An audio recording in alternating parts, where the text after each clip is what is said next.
व्याख्यामुद्रां करसरसिजैः पुस्तकं शङ्खचक्रे बिभ्रद्भिन्नस्फटिकरुचिरे पुण्डरीके निषण्णः अम्लानश्रीरमृतविशधेरंशुभिः प्लावयन् माम् आविर्भूयादनघमहिमा मानसे वागधीशः ध्यायेदिन्दीवराभं निजकरकमले दक्षिणे दण्डमग्र्यं सव्ये पाशं दधानं जघनतटगते रूप्यपीठालयस्थं काञ्चीग्रैवेयहाराङ्गदकटककिरीटाङ्गुलीयाङ्घ्रिभूषा कर्णाकल्पोज्ज्वलाङ्गं यदुकुलतिलकं कृष्णम् इष्टार्थसिद्ध्यै नमस्ते प्राणेश प्रणतविभवायामनिमगाः नमः स्वामिन् रामप्रियतमहनूमन् गुरुगुण नमस्तुभ्यं भीमप्रबलतमकृष्णेष्ट भगवन् नमः श्रीमन्मध्व प्रदिश सुदृशन्नो जय जय रमापतिं पूर्णगुणं मुकुन्दं व्यासं च विज्ञानसहस्रभानुं पूर्णप्रबोधं च सुतत्वदीपं क्रमाद्गुरूंश्च प्रणमामि मूर्ध्ना सर्वेन्द्रियाभिमानिस्थमुख्यप्राणस्थविष्णुना प्रेरितश्रीशतुष्ट्यर्थं करिष्ये कर्म चाखिलं रामाय रामभद्राय रामचन्द्राय वेधसे रघुनाथाय नाथाय सीतायाः पतये नमः वाल्मीके गौःपुनीयान्नः महीधरपदाश्रयान् यद्दुग्धमुपजीवन्ति कवयस्तरणका इव स्वस्त्यस्तु सतां हरिः ಓಂ. ಪೂಜ್ಯ ಶ್ರೀಪಾದರಲ್ಲಿ ವಂದನೆಗಳನ್ನು ಸಲ್ಲಿಸುತ್ತಾ ರಾಮಕಥಾಸಕ್ತರನ್ನು ಕೂಡ ಅಭಿನಂದಿಸಿ ಬಲವನ್ನು ನಿರೂಪಿಸಿ ಬಾಲಕಾಂಡಗೊಂಡು ಅಯೋಧ್ಯೆಯ ಕಥೆಯನ್ನು ನಿರೂಪಿಸಿ ಅಯೋಧ್ಯಾಕಾಂಡವೆನಿಸಿ ವನದಲ್ಲಿ ಸಂಚಾರ ಮಾಡುತ್ತಾ ಅಲ್ಲಿರುವ ರಾಜ್ಯಭಾರವನ್ನು ಋಷಿಗಳಿಗಿರುವ ಉಪಟಳವನ್ನು ನೀಗಿಸಿ ಅರಣ್ಯಕಾಂಡವೆನಿಸಿ ಕಿಂ ಕಿಂ ಧತ್ತೆ ಎಲ್ಲವನ್ನೂ ಹೊತ್ತು ನಿಂತಿದೆ ಈ ಸಣ್ಣದಾದ ಊರು ಅನ್ನುವ ಕಿಷ್ಕಿಂಧಾಕಾಂಡವು ಮುಗಿದು ಕಿಷ್ಕಿಂಧೆಯಿಂದ ಮತ್ತೆ ಸುಂದರದೆಡೆಗೆ ತೆರಳುವುದಕ್ಕಾಗಿ ಸೂಚನೆ ಸಿಕ್ಕಿತ್ತು. ಸಂಪಾತಿ ನಿರೂಪಣೆ ಮಾಡಿದ್ದ, ನನ್ನ ತೀಕ್ಷ್ಣವಾದ ಕಣ್ಣುಗಳಿಗೆ ಲಂಕೆಯಲ್ಲಿರುವಂತಹ ಸೀತೆ, ಅಲ್ಲಿ ವಿರಾಜಮಾನನಾಗಿರುವಂತಹ ರಾವಣ ಇದೆಲ್ಲವೂ ನನ್ನ ಕಣ್ಣ ಮುಂದೆ ಇದೆ.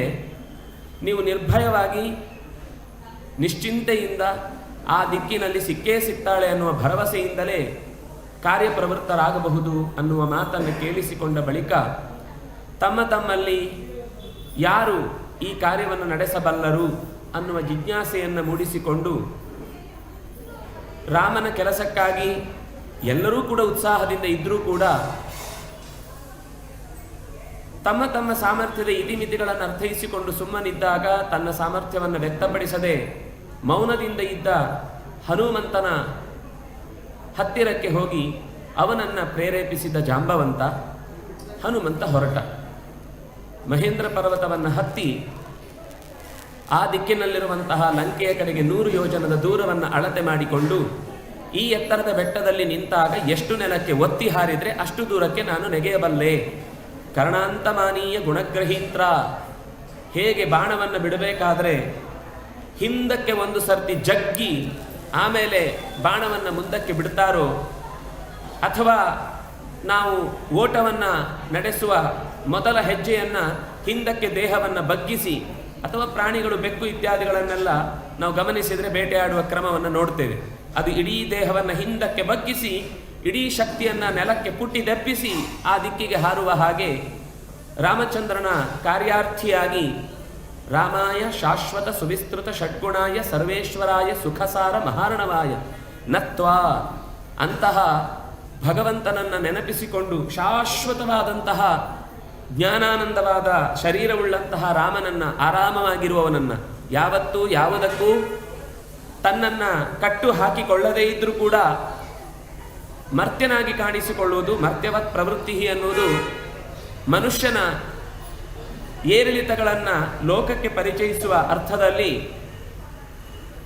ಇದ್ದಾನೆ ಎನ್ನುವುದನ್ನು ಮನಸ್ಸಿನಲ್ಲಿ ಸರಿಯಾಗಿ ಅರ್ಥೈಸಿಕೊಂಡ ಹನುಮಂತ ಪೂರ್ಣ ಎಲ್ಲ ದಿಕ್ಕುಗಳಲ್ಲಿ ನೆಲೆಸಿರುವ ದೇವತೆಗಳಿಗೆ, ದಿಗ್ದೇವತೆಗಳಿಗೆ, ಪ್ರಕೃತಿಯ ದೇವತೆಗಳಿಗೆ ಎಲ್ಲರಿಗೂ ನಮಿಸಿ ಆಕಾಶ ಮಾರ್ಗವಾಗಿ ಹಾರಿದ್ದಾನೆ. ಹಾರುವುದು ಅಂತಂದಾಗ ನಾವು ಎಲ್ಲಿಯಾದರೂ ಹಾರುವಾಗ ಮಧ್ಯದಲ್ಲಿ ಏನೋ ಒಂದು ಚೂರು ಎಡವಿತು ಅಂತಂದರೆ ಅಲ್ಲೆಲ್ಲ ಲೆಕ್ಕ ಮಾಡಲಿಕ್ಕೆ ಸಿಗುತ್ತೆ. ಆದರೆ ಹನುಮಂತನ ವಿಶೇಷತೆಯನ್ನು ಆಕಾಶ ಮಾರ್ಗವಾಗಿ ಹಾರಿದ್ದಾನೆ. ಹಾರುವ ಹೊತ್ತಿಗೆ ಮಧ್ಯದಲ್ಲಿ ಒಬ್ಬ ಬಂದ. ಅವನು ನಮಸ್ಕಾರ ಮಾಡಿದ್ದನ್ನು ಎಷ್ಟು ಚಂದ ಹೇಳ್ತಾರೆ ಅಂದರೆ, ಅಂಜಲಿಂ ಪ್ರಾಂಗುಖಂ ಕುರುವನ್ ಪವನಾಯಾತ್ಮಯೋನಯೇ, ತನ್ನ ಹುಟ್ಟಿಗೆ ಮೂಲ ಕಾರಣನಾದಂತಹ ಪರಮಾತ್ಮನನ್ನು ನಮಸ್ಕರಿಸಿದ. ತತ್ ಸೃಷ್ಟ್ವ ತದೇವಾನುಪ್ರಾವಿಶತ್, ಪ್ರತಿಯೊಂದನ್ನು ಸೃಷ್ಟಿಸಿ ಎಲ್ಲದರೊಳಗೆ ಪ್ರವೇಶ ಮಾಡುವಂತಹ ಭಗವಂತ ತನ್ನಡ ಒಡನೆ ಒಬ್ಬ ಬೇಕು ಅಂತ ಒಬ್ಬನನ್ನು ಸೃಷ್ಟಿ ಮಾಡಿದ. ತತ್ ಪ್ರಾಣಮ ಸೃಜತ, ಹಾಗೆ ತನ್ನ ಮೂಲ ಕಾರಣವಾದಂತಹ ಮೂಲ ಶಕ್ತಿಯನ್ನು ನೆನಪಿಸಿಕೊಂಡು ನೆಗೆದು ಮೇಲಕ್ಕೆ ಹಾರುವ ಹೊತ್ತಿಗೆ ದುಷ್ಕರಂ ನಿಷ್ಪ್ರತಿದ್ವಂದ್ವನ್ ಚಿಕೀರ್ಷನ್ ಕರ್ಮವಾನರಃ ಭೂತೇಭ್ಯಶ್ಚಾಂಜಲಿಂ ಕೃತ್ವ. ಅವನು ಹಾರಿದ ಮೇಲೆ ಅವನಿಗೆ ತಡೆ ಇಲ್ಲವೇ ಇಲ್ಲ. ಗಾಳಿ ನಮಗೆ ಹೆಚ್ಚು ಅನುಭವ ಇಲ್ಲ. ಎಲ್ಲಿ ಮರುಭೂಮಿಯ ಪ್ರದೇಶಗಳಲ್ಲಿ ಗಾಳಿ ಕೆಲವೊಮ್ಮೆ ಬಂದಾಗ ನಾವು ಅಕಸ್ಮಾತ್ ಅಲ್ಲಿ ಇರುವ ಪ್ರಸಂಗ ಬಂದರೆ ಗೊತ್ತಾಗುತ್ತೆ ಹೇಗಿರುತ್ತೆ ಗಾಳಿ ಅಂತ. ಅದು ಮನೆಗಳನ್ನೇ ಹೊತ್ತೊಯ್ಯಬಲ್ಲಷ್ಟು ತಾಕತ್ತು ಆ ಗಾಳಿಗಿರುತ್ತೆ. ಸಹಜವಾಗಿಯೇ ಪ್ರಕೃತಿಯ ಎಲ್ಲ ಭೂತಗಳು ಕೂಡ ಅದರದ್ದೇ ಆದ ಒಂದು ಶಕ್ತಿಯನ್ನು ಹೊಂದಿದೆ. ಅದರಲ್ಲೂ ವಿಶೇಷವಾಗಿ ಉಳಿದ ಎಲ್ಲ ಭೂತಗಳನ್ನು ತನ್ನ ಹತೋಟಿಯಲ್ಲಿ ಇಟ್ಟುಕೊಳ್ಳಬಲ್ಲ ಶಕ್ತಿ ಅಂದರೆ ಅದು ವಾಯುಶಕ್ತಿ. ಹಾಗೆ ಆಕಾಶಕ್ಕೆ ನೆಗೆದಾಗ ರಾಮಾರ್ಥಂ ವಾನರಾರ್ಥಂಚ ಚಿಕೀರ್ಷಂ ಕರ್ಮ ದುಷ್ಕರಂ, ಅವನ ಮನಸ್ಸಿನಲ್ಲಿ ಇದ್ದದ್ದು ರಾಮಚಂದ್ರ ನನ್ನ ಕೈಗೆ ಅಂಗುಲಿಯಕವನ್ನು ಕೊಟ್ಟು ಹೋಗಿ ಸೀತೆಯನ್ನು ಹುಡುಕಿಕೊಂಡು ಬಾ ಅಂತ ಹೇಳಿದ್ದಾನೆ. ವಿಶ್ವಾಸದಿಂದ ಸುಗ್ರೀವಾದಿಗಳು ಕೂಡ ನನ್ನ ಮೇಲೆ ಬಹಳ ಭರವಸೆ ಇಟ್ಟಿದ್ದಾರೆ. ಅವರೆಲ್ಲರ ಮನೋಭೀಷ್ಟವನ್ನು ನೆರವೇರಿಸುವ ನೆಪದಿಂದ ನಾನು ಈ ಕಾರ್ಯವನ್ನು ಮಾಡ್ತಾ ಇದ್ದೇನೆ ಅಂತ ಇಟ್ಟುಕೊಂಡು ಆಕಾಶಕ್ಕೆ ನೆಗೆದಿದ್ದಾನೆ. ನೆಗೆಯುವಾಗ ಎಲ್ಲರಿಗೂ ಭರವಸೆ ಕೊಟ್ಟು ಹೋದ ಮಾತು ನೆನಪಿಸಿಕೊಳ್ಳಬೇಕು. ಬಹಳ ಚೆನ್ನಾಗಿ ಹೇಳುತ್ತಾನೆ, ನಹಿ ದ್ರಕ್ಷ್ಯಾಮಿ ಯದಿತಾಂ ಲಂಕಾಯಾಂ ಜನಕಾತ್ಮಜಾಂ ಬದ್ಧ್ವಾ ರಾಕ್ಷಸ ರಾಜಾನಂ ಆನಯಿಷ್ಯಾಮಿ ರಾವಣಂ. ನಾನು ಹಾರಿ ಹೋಗ್ತೇನೆ, ಹೋಗಿ ಕೆಲಸ ಮಾಡಿಕೊಂಡೇ ಬರುವುದು ನನ್ನ ಕೆಲಸ. ಯಾಕೆಂದರೆ ರಾಮ ಬಿಟ್ಟ ಬಾಣ ಅದು. ಸುಮ್ಮನೆ ಕಾರ್ಯಾರ್ಥಿಯಾಗಿ ಹೋದ ಮೇಲೆ ಕೆಲಸ ಮುಗಿಸದೆ ಬರುವುದು ಅಂತಿಲ್ಲ. ಆನಯಿಷ್ಯಾಮಿ, ಇಡೀ ಅಕಸ್ಮಾತ್ ಸೀತೆ ನನಗೆ ಸಿಗಲಿಲ್ಲ ಅಂತಂದರೆ ಸೀತೆಯನ್ನು ಹುಡುಕಿಯೇ ತರ್ತೇನೆ, ಸಿಗುವ ತನಕವೂ ಹುಡುಕ್ತೇನೆ. ಹುಡುಕಿದ ಮೇಲೂ ಸಿಗಲಿಲ್ಲ ಅಂದರೆ ಇಡೀ ಲಂಕೆಯನ್ನೇ ಹೊತ್ತುಕೊಂಡು ಬರ್ತೇನೆ, ರಾವಣನನ್ನು ಹೊತ್ತು ತರ್ತೇನೆ. ರಾವಣನಿಂದ ತಂದು ಉಪಯೋಗ ಇಲ್ಲ ಅಂತಾದರೆ ಲಂಕೆ ಸಮೇತ ರಾವಣನ ಹೊತ್ತು ಬರ್ತೇನೆ. ಹೀಗೆ ಮೇಲಕ್ಕೆ ನೆಗೆದ ಹನುಮಂತನಿಗೆ ಅಡ್ಡಲಾಗಿ ಒಬ್ಬ ಬೆಟ್ಟದ ರೂಪದಲ್ಲಿ ಬಂಗಾರ ಶರೀರವಾಗಿ ಬಂದ ಒಬ್ಬ ವ್ಯಕ್ತಿ ಕಾಣಿಸಿಕೊಳ್ತಾನೆ. ಅಂಥ ದೊಡ್ಡ ಬೆಟ್ಟ ಹೇಗಿತ್ತು ಅಂತಂದರೆ ಇಡೀ ಆ ಕಡೆಯ ದಿಕ್ಕೆ ನಾಪತ್ತೆ ಆಗಿ ಹೋಯಿತು ಅಂತ ಅನ್ನಿಸುವ ಹಾಗೆ ಕಾಣ್ತಾ ಇದೆ. ಅಂತಹ ಎತ್ತರದ ಬೆಟ್ಟ. ಹನುಮಂತ ಹಾರ್ತಾ ಇದ್ದವನಿಗೆ ಇದು ಅಡ್ಡ ಆಯ್ತಲ್ವಾ ಅಂತ ಯೋಚಿಸಿದರೆ ಅದೇ ಕೈ ಮುಗಿದು ಅದರ ದೇವತೆ ಬಂದು ನಮಸ್ಕರಿಸ್ತಾನೆ. ಅವನೇ ಮೈನಾಕ, ಹಿಮವತ್ ಪರ್ವತಕ್ಕೆ ಸಂಬಂಧಪಟ್ಟವ. ಅವನ ಮೈದುನ ನೆನೆಸಿ ತಕ್ಷಣ ನಿನ್ನ ಸಹಾಯಕ್ಕಾಗಿ ನಾನು ಮೇಲೆದ್ದು ಬಂದಿದ್ದೇನೆ, ನನಗೆ ಸಹಾಯ ಮಾಡಬೇಕಾದದ್ದೇನಿತ್ತು? ಅವನು ಹೇಳುತ್ತಾನೆ, ಹಿಂದೆ ನಿಮ್ಮ ತಂದೆಯಿಂದ ನಾನು ಬಹಳ ಉಪಕಾರ ಪಡೆದಿದ್ದೆ. ಎಲ್ಲ ರೆಕ್ಕೆಗಳಿದ್ದಂತಹ ಪರ್ವತಗಳಲ್ಲಿ ಒಂದು ಚೇಷ್ಟೆ ಉಂಟಾಗಿ ಪರ್ವತಗಳೆಲ್ಲ ಹಾರಿ ಹಾರಿ ಯಾವುದ್ಯಾವುದೋ ಋಷಿಗಳ ಆಶ್ರಮದ ಮೇಲೆ ಕೂತು ಓಡಾಡುವ ಪ್ರಸಂಗದಲ್ಲಿ ಇಂದ್ರ ಕೋಪಗೊಂಡು ವಜ್ರಾಯುಧದಿಂದ ಎಲ್ಲದರ ರೆಕ್ಕೆಯನ್ನು ಕತ್ತರಿಸಿದ. ನಾನೂ ಹಾಗೆಯೇ ಇಂದ್ರನ ವಜ್ರಾಯುಧದ ಬಲೆಗೆ ಬೀಸಿ ಇನ್ನೇನು ಹೊಡೆದಾಟಕ್ಕೆ ಬೀಳಬೇಕಿತ್ತು, ಅಷ್ಟೊತ್ತಿಗೆ ವಾಯು ನನ್ನನ್ನು ಸಮುದ್ರದ ಅಡಿಗೆ ತಳ್ಳಿ ನನ್ನ ರೆಕ್ಕೆಯನ್ನು ಉಳಿಸಿದ. ಇವತ್ತು ನಾನು ಹೀಗೆ ನೆಗೆಯುವ ಹಾಗಾಗಿದೆ. ಅದಕ್ಕೋಸ್ಕರ ಕೃತಜ್ಞತೆಯನ್ನು ಮುಟ್ಟಿಸುವ ನೆಪದಿಂದ ಕೃತೆ ಪ್ರತಿಕರ್ತವ್ಯಂ, ನಮಗೆ ಯಾರಾದರೂ ಉಪಕಾರ ಮಾಡಿದರೆ ತತ್ ಪ್ರತಿಕರ್ತವ್ಯಂ, ಅದಕ್ಕೆ ಪ್ರತಿಯಾಗಿ ಉಪಕಾರವನ್ನು ನಾವು ಮಾಡಬೇಕು ಅನ್ನುವ ನೆಪದಿಂದ ನಿನ್ನ ಮುಂದೆ ಬಂದಿದ್ದೇನೆ, ಅಷ್ಟೇ ಹೊರತು ಇನ್ನೇನು ಕಾರಣ ಅಲ್ಲ. ಆದರೆ ಹನುಮಂತನಿಗೆ ಮಧ್ಯೆ ಲವಣತೋಯಸ್ಯ ವಿಘ್ನೋಯಮಿತಿ ನಿಶ್ಚಿತ. ನಾವಾದರೆ ಯಾರಾದರೂ ದಾರಿಯಲ್ಲಿ ಮಧ್ಯದಲ್ಲಿ ನಾವೇನೋ ಬೇರೆ ಕೆಲಸಕ್ಕೆ ಹೋದಾಗಲೂ ಏನೋ ಒಂದು ಉಪಕಾರ ಮಾಡ್ತಾರೆ ಅಂತಂದಾಗ ನಾವು ಅಲ್ಲೇ ಜಂಡ ಉಡಿಬಿಡ್ತೇವೆ. ಹನುಮಂತ ಹೇಳುತ್ತಾನೆ, ರಾಮನ ಕೆಲಸದಲ್ಲಿ ಮಧ್ಯ ನೋ ರೆಸ್ಟ್, ಹಾಲು ತಗೊಂಡೋಗಿ ಹಣ್ಣು ತಗೊಂಡೋಗಿ ಅಂತ ಮೈನಾಕ ಹೇಳಿದರೆ ಹಾಲು ಹಣ್ಣು ಕುಡಿಯುವ ತಿನ್ನುವ ಸಮಯ ಅಲ್ಲ ಇದು. ಮೊದಲು ಕಾರ್ಯ, ಆಮೇಲೆ ಕಾರ್ಯದಿಂದ ಸಿದ್ಧಿ ಆದ ಮೇಲೆ ಉಳಿದ ಫಲ. ಆ ಫಲವನ್ನು ನಿರೀಕ್ಷಿಸದೆ ಮಧ್ಯದಲ್ಲೇ ಫಲ ತಿಂದು ಬಿಟ್ಟರೆ ಹಾಗೆ ಆಗತ್ತೆ. ನಾವೇನೋ ಒಂದು ದೊಡ್ಡ ಕೆಲಸವನ್ನು ಮಾಡ್ಲಿಕ್ಕೆ ಹೊರಟಾಗ ಸಣ್ಣ ಪುಟ್ಟ ಬೈ ಪ್ರಾಡಕ್ಟ್ಗಳು ಸಿಕ್ಕಿಬಿಡ್ತವೆ. ನಾವು ಅದೇ ಸಿದ್ಧಿ ಅಂತ ಅಂದ್ಕೊಂಡು ನಿಜವಾದ ಗುರಿಯನ್ನೇ ಮರೆತು ಬಿಡ್ತೇವೆ. ಜೀವನದಲ್ಲಾಗುವ ಈ ಎಚ್ಚರಿಕೆಯನ್ನು ಹನುಮಂತ ಈಗ ಮಧ್ಯದಲ್ಲಿ ಸಿಕ್ಕಿದ ಫಲವನ್ನು ತನ್ನ ಸಹಚರರು ತಪ್ಪು ಮಾಡಿದಾಗಲೂ ಹಿಂದೆ ಎಚ್ಚರಿಸಿದ್ದ. ಆ ಬಿಲದೊಳಗೆ ಹೋಗಿ ನಾವು ಅಲ್ಲೇ ನಮ್ಮ ಆಶ್ರಯವನ್ನು ಪಡ್ಕೊಂಡು ಸುಖವಾಗಿ ಬಿಡೋಣ, ಯಾರು ಕೇಳೋರಿಲ್ಲ ಹೇಳೋರಿಲ್ಲ, ಹೊರಗೆ ಬರ್ಲಿಕ್ಕಂತೂ ಆಗೋದಿಲ್ಲ ಅಂತ ಆಗಿ ಹೋಗಿದೆ, ಇಲ್ಲೇ ಇದ್ದು ಬಿಡೋಣ ಅಂತ ಹೇಳಿದ್ರು. ಆದರೆ ಹನುಮಂತ ಎಚ್ಚರಿಸಿದ್ದ, ನಮ್ಮ ಗುರಿ ಇರುವುದು ಸೀತೆಯನ್ನು ಹುಡುಕಿಕೊಂಡು ಬರುವುದು, ವಿಚೇಯ ಹುಡುಕಿಕೊಂಡು ಬರಲೇಬೇಕು ಅಂತ ಸುಗ್ರೀವನ ಆಜ್ಞೆ. ನಮ್ಮ ಕುಟುಂಬಕ್ಕೆ, ನಮ್ಮ ವಂಶಕ್ಕೆ ಸಂಬಂಧಪಟ್ಟ ಗೌರವ ಆಧಾರದ ವಿಷಯ ಇದು ಅಂತ ತನ್ನವರನ್ನು ನಿರೂಪಿಸಿದ್ದಲ್ಲದೆ ಈಗ ತಾನೂ ಕೂಡ ಅದನ್ನು ಪಾಲಿಸ್ತಾನೆ. ಎಷ್ಟೋ ಸರ್ತಿ ನಮಗೇನಾಗುತ್ತೆ ಅಂದರೆ ಇನ್ನೊಬ್ಬರಿಗೆ ಹೇಳಲಿಕ್ಕೆ ಬೇಕಾದಷ್ಟು ಮಾತುಗಳು ಸಿಗ್ತವೆ. ನಮ್ಮ ಪಾಲಿಗೆ ಅಂಥದ್ದೇ ಒಂದು ಪ್ರಸಂಗ ಒದಗಿ ಬಂದಾಗ ಅಯ್ಯೋ ಚಲ್ತಾ ಹೇ, ಅದೆಲ್ಲ ನಡೆದೋಗುತ್ತೆ, ಅದು ಹೇಳಲಿಕ್ಕೆ ಮಾತ್ರ. ನಮಗೆ ಆಗುವಾಗ ನಮ್ಮ ರೂಲ್ಗಳು, ನಮ್ಮದೇ ಲಾಜಿಕ್ಗಳು, ನಮ್ಮದೇ ಪರಿಸ್ಥಿತಿಗಳು, ನಮಗೆ ಸಿಗುವಂಥ ಬೇರೆ ಬೇರೆ ಕಾರಣಗಳು ಬೇಕಾದಷ್ಟಿದೆ. ಆದರೆ ಹನುಮಂತ ಹಾಗೆ ಮಾಡದೆ ವಿಘ್ನೋ ಎಂ, ಇದು ತಡೆ, ಮುಖ್ಯ ಕೆಲಸ ಇರುವುದಲ್ಲಿ, ಅದಕ್ಕೋಸ್ಕರನೇ ನಾನು ಹೋಗಬೇಕು ಅಂತ ಅವನನ್ನು ಆತ್ಮೀಯವಾಗಿ ಮಾತನಾಡಿಸಿ ಇಷ್ಟೆಲ್ಲ ತನ್ನ ಉಪಕಾರದ ಸ್ಮರಣೆಯನ್ನು ಮಾಡಿಕೊಂಡದ್ದಕ್ಕೆ ಸಂತೋಷ ಪಡ್ತಾನೆ. ಉಪಕಾರದ ಸ್ಮರಣೆ ಇರುವುದು ದೊಡ್ಡ ಗುಣ, ನಾನು ಅದನ್ನು ಅಭಿನಂದಿಸ್ತೇನೆ. ಆದರೆ ನಿನ್ನ ಉಪಕಾರವನ್ನು ಸ್ವೀಕರಿಸುವಷ್ಟು ಸಮಯ ನನಗೆ ಈಗ ಇಲ್ಲ ಅನ್ನುವ ಕಾರಣಕ್ಕೋಸ್ಕರ ಹಾಗೆಯೇ ಅವನನ್ನು ಎದೆಯಿಂದ ಪಕ್ಕಕ್ಕೆ ತಳ್ಳಿ ಉರಸಾಪಾತಯಾಮಾಸ, ತನ್ನ ಎದೆಯಿಂದಲೇ ಪಕ್ಕಕ್ಕೆ ಹದಾದಲ್ಲಿ ತಳ್ಳಿ ಮುಂದಕ್ಕೆ ಹೋದ. ವೇಗವಾಗಿಯೂ ತಳ್ಳಲಿಕ್ಕೆ ಬರ್ತಿತ್ತು. ಭೀಮಸೇನನ ಪ್ರಸಂಗದಲ್ಲಿ ಬರುತ್ತೆ ಮಹಾಭಾರತದಲ್ಲಿ. ಯಾವಾಗ ವನದ ನಡುವೆ ಇಬ್ಬರನ್ನ ಸೊಂಟದಲ್ಲಿ, ಇಬ್ಬರನ್ನ ಬೆನ್ನ ಭುಜದ ಮೇಲೆ, ತಾಯಿಯನ್ನ ಕುತ್ತಿಗೆ ಹತ್ತಿರ ಹಿಡ್ಕೊಂಡು ರಾತ್ರಿ ಯಾವ ಅರಮನೆಯಿಂದ, ಅರಗಿನ ಅರಮನೆಯಿಂದ ಹೊರಕ್ಕೆ ಕರ್ಕೊಂಡು ಬಂದು ಆವಾಗ ಓಡಿದಂತೆ. ಓಡುವಾಗ ಉರಸಾ ತಾಡಯಿತ್ತು ಆಚ, ಎದೆಯಿಂದಲೇನೆ ಮರಗಳನ್ನ ಹೊಡೆದು ಹಾಕ್ತಾ ಹಾಕ್ತಾ ಹಾಕ್ತಾ ಹಾಕ್ತಾ ಮುಂದೆ ಹೋದ ಅಂತ. ಹಾಗೆ ಎಲ್ಲ ಕಡೆಯಲ್ಲೂ ಅದೊಂದು ಬುದ್ಧಿ, ಫಲಂ, ಯಶೋ, ಧೈರ್ಯಂ, ಈ ಇಡೀ ಸುಂದರಕಾಂಡ ನಮಗೆ ಈ ಶ್ಲೋಕದ ನಿಷ್ಠೆಯನ್ನು ಇನ್ನೂ ಗಟ್ಟಿ ಮಾಡುತ್ತೆ. ನಾವು ಎಷ್ಟೋ ಸರ್ತಿ ಹನುಮತ್ ಸ್ಮರಣಾತ್ ಭವೇತ್ ಅಂತ ಹೇಳಿ ಮುಗಿಸಿಬಿಡ್ತೇವೆ. ಹೇಳಿ ಮುಗಿಸಿದ್ರೆ ಆಗುದಿಲ್ಲ. ಸ್ಮರಣಾತ್, ಸ್ಮರಿಸಿಕೊಳ್ಬೇಕು. ಅವನಲ್ಲಿ ಬುದ್ಧಿ ಇತ್ತು, ಅದಕ್ಕೋಸ್ಕರ ಹಾಗೆ ಮಾಡಿದ. ಆ ಕಥೆಯನ್ನು ನೆನಪಿಸಿಕೊಳ್ಬೇಕು. ಅವನಲ್ಲಿ ಬಲ ಇತ್ತು, ಹಾಗಾಗಿ ಬಲವನ್ನು ಪ್ರದರ್ಶಿಸಿದ. ಅವನಲ್ಲಿ ಆ ಕೆಲಸವನ್ನು ಮಾಡಿದ ನಂತರ ಅವನಿಗೆ ನಿಜವಾದ ಆ ಹೆಸರು ಬಂತು, ಅದಕ್ಕೋಸ್ಕರವನ್ನು ನಾವು ನೆನಪಿಸಿಕೊಳ್ಳುತ್ತೇವೆ. ಅವನಲ್ಲಿ ಧೈರ್ಯ ಇತ್ತು, ಅದಕ್ಕೋಸ್ಕರ ಆ ಕಾರ್ಯ ಮಾಡಿದ. ಹೀಗೆ ಪ್ರತಿಯೊಂದು ಗುಣಗಳನ್ನು ಕೂಡ ಈ ಕಥೆಯಿಂದ ನೆನಪಿಸಿಕೊಂಡು ನಾವು ಪ್ರಾಣನನ್ನು ಪ್ರಾರ್ಥಿಸಿದ್ದು ಹೌದಾದರೆ, ಹನುಮಂತನನ್ನು ನೆನಪಿಸಿಕೊಂಡದ್ದು ಹೌದಾದರೆ, ಖಂಡಿತ ಅಷ್ಟೂ ಫಲಗಳು ನಮಗೆ ಸಿಕ್ಕೇ ಸಿಗುತ್ತೆ ಅನ್ನುವುದಕ್ಕೆ ಹನುಮಂತ ಅವನನ್ನು ಪಕ್ಕಕ್ಕೆ ತಳ್ಳಿ ಮುಂದಕ್ಕೆ ಹೊರಟಾಗ ಮತ್ತೊಂದು ಎದುರಾಯಿತು, ದೊಡ್ಡ ಆಪತ್ತಿನ ಹಾಗೆ. ಅದೂ ಹಾಗೆಯೇ ಅತ್ಯಂತ ವಿಶಾಲವಾದ ಶರೀರವನ್ನು ಹೊದ್ದು ಮೇಲಕ್ಕೆ ಎದ್ದು ಬಂದಿದ್ದಾಳೆ ಒಂದು ಹೆಣ್ಣುಮಗಳ ಸ್ವರೂಪದಲ್ಲಿರುವಂತಹ ಶಕ್ತಿ. ಅದನ್ನು ನೋಡಿದೊಡನೆಯೇ ಇವನು ಗಾಬರಿ ಆಗಲಿಲ್ಲ. ತಾನು ಹಾಗೆ ಮುಂದೆ ನುಗ್ಗುತ್ತಾನೆ ಇದ್ದಾನೆ. ಅವಳು ತಡೆದು ನಿಲ್ಲಿಸ್ತಾಳೆ. ನಿನ್ನ ಹತ್ರ ಮಾತಾಡಲಿಕ್ಕಿದೆ, ನೀನು ಹಾಗೆ ಹೋಗುವಂಥದ್ದಲ್ಲ ಅಂತ. ಏನು ತಾಯಿ, ನಿನ್ನ ಸಮಸ್ಯೆ ಏನು? ಇಲ್ಲ, ನನಗೆ ವರ ಇದೆ, ನನಗೆ ಯಾವುದೇ ಎದುರಾಗಿ ನಿಂತ ವಸ್ತುವು ಕೂಡ ನನ್ನ ಬಾಯೊಳಗೆ ಪ್ರವೇಶ ಮಾಡಿಯೇ ಹೋಗಬೇಕು ಅಂತ. ಪ್ರವೇಶ ಮಾಡಿಯೇ ಹೋಗಬೇಕು ಅಂದರೆ ಇಂಥ ದೊಡ್ಡ ಬಾಯಿಯ ಒಳಗೆ ಹೋದರೆ ಸಿಕ್ಕಾಕೊಂಡ ಮೇಲೆ ಮತ್ತೆ ಬರುವುದಿದೆಯಾ? ಆದರೆ ಅವಳು ನೇರವಾಗಿ ಕೇಳ್ತಾ ಇದ್ದಾಳೆ, ನನಗೆ ವರ ಇದೆ, ಹಾಗಾಗಿ ನಾನು ಇದನ್ನು ಅಪೇಕ್ಷಿಸ್ತಾ ಇದ್ದೇನೆ ಅಂತ. ಅವಳಲ್ಲಿ ಯಾವುದೇ ರೀತಿಯಾದ ಒಂದು ಕುಹಕತನ ಇರಲಿಲ್ಲ. ಅದರಿಂದಾಗಿ ಹನುಮಂತನ್ ಕಿಡಿಗೇಡಿತನದಿಂದ ತನ್ನ ಶರೀರವನ್ನು ಅತ್ಯಂತ ದೊಡ್ಡ ಗಾತ್ರಕ್ಕೆ, ಮೊದಲೇ ಮಹೇಂದ್ರ ಪರ್ವತವನ್ನು ಏರುವಾಗಲೇ ಅವನು ಆಕಾಶದ ಎತ್ತರಕ್ಕೆ ಎದ್ದು ನಿಂತಿದ್ದಾನೆ. ಅಂಥದ್ರಲ್ಲಿ ಮತ್ತೂ ತನ್ನ ಶರೀರವನ್ನು ಬೃಹದಾಕಾರಗೊಳಿಸಿದಾಗ ಈಗ ನೋಡೋಣ ನಿನ್ನ ಬಾಯಿಯೊಳಗೆ ನನ್ನ ಶರೀರ ಹೋಗುತ್ತಾ ಅಂತ. ಅವಳು ಇನ್ನೂ ದೊಡ್ಡ ಬಾಯಿ ತೆಗಿತಾಳೆ. ಅವಳು ಬೊಂಬಾಯಿ ಅವಳು. ಹಾಗಾಗಿ ಇನ್ನೂ ದೊಡ್ಡ ಬಾಯಿ ತೆಗೆದ್ರೆ ಅವನು ಅದಕ್ಕಿಂತ ದೊಡ್ಡ ಶರೀರ ತೆಗೆದ.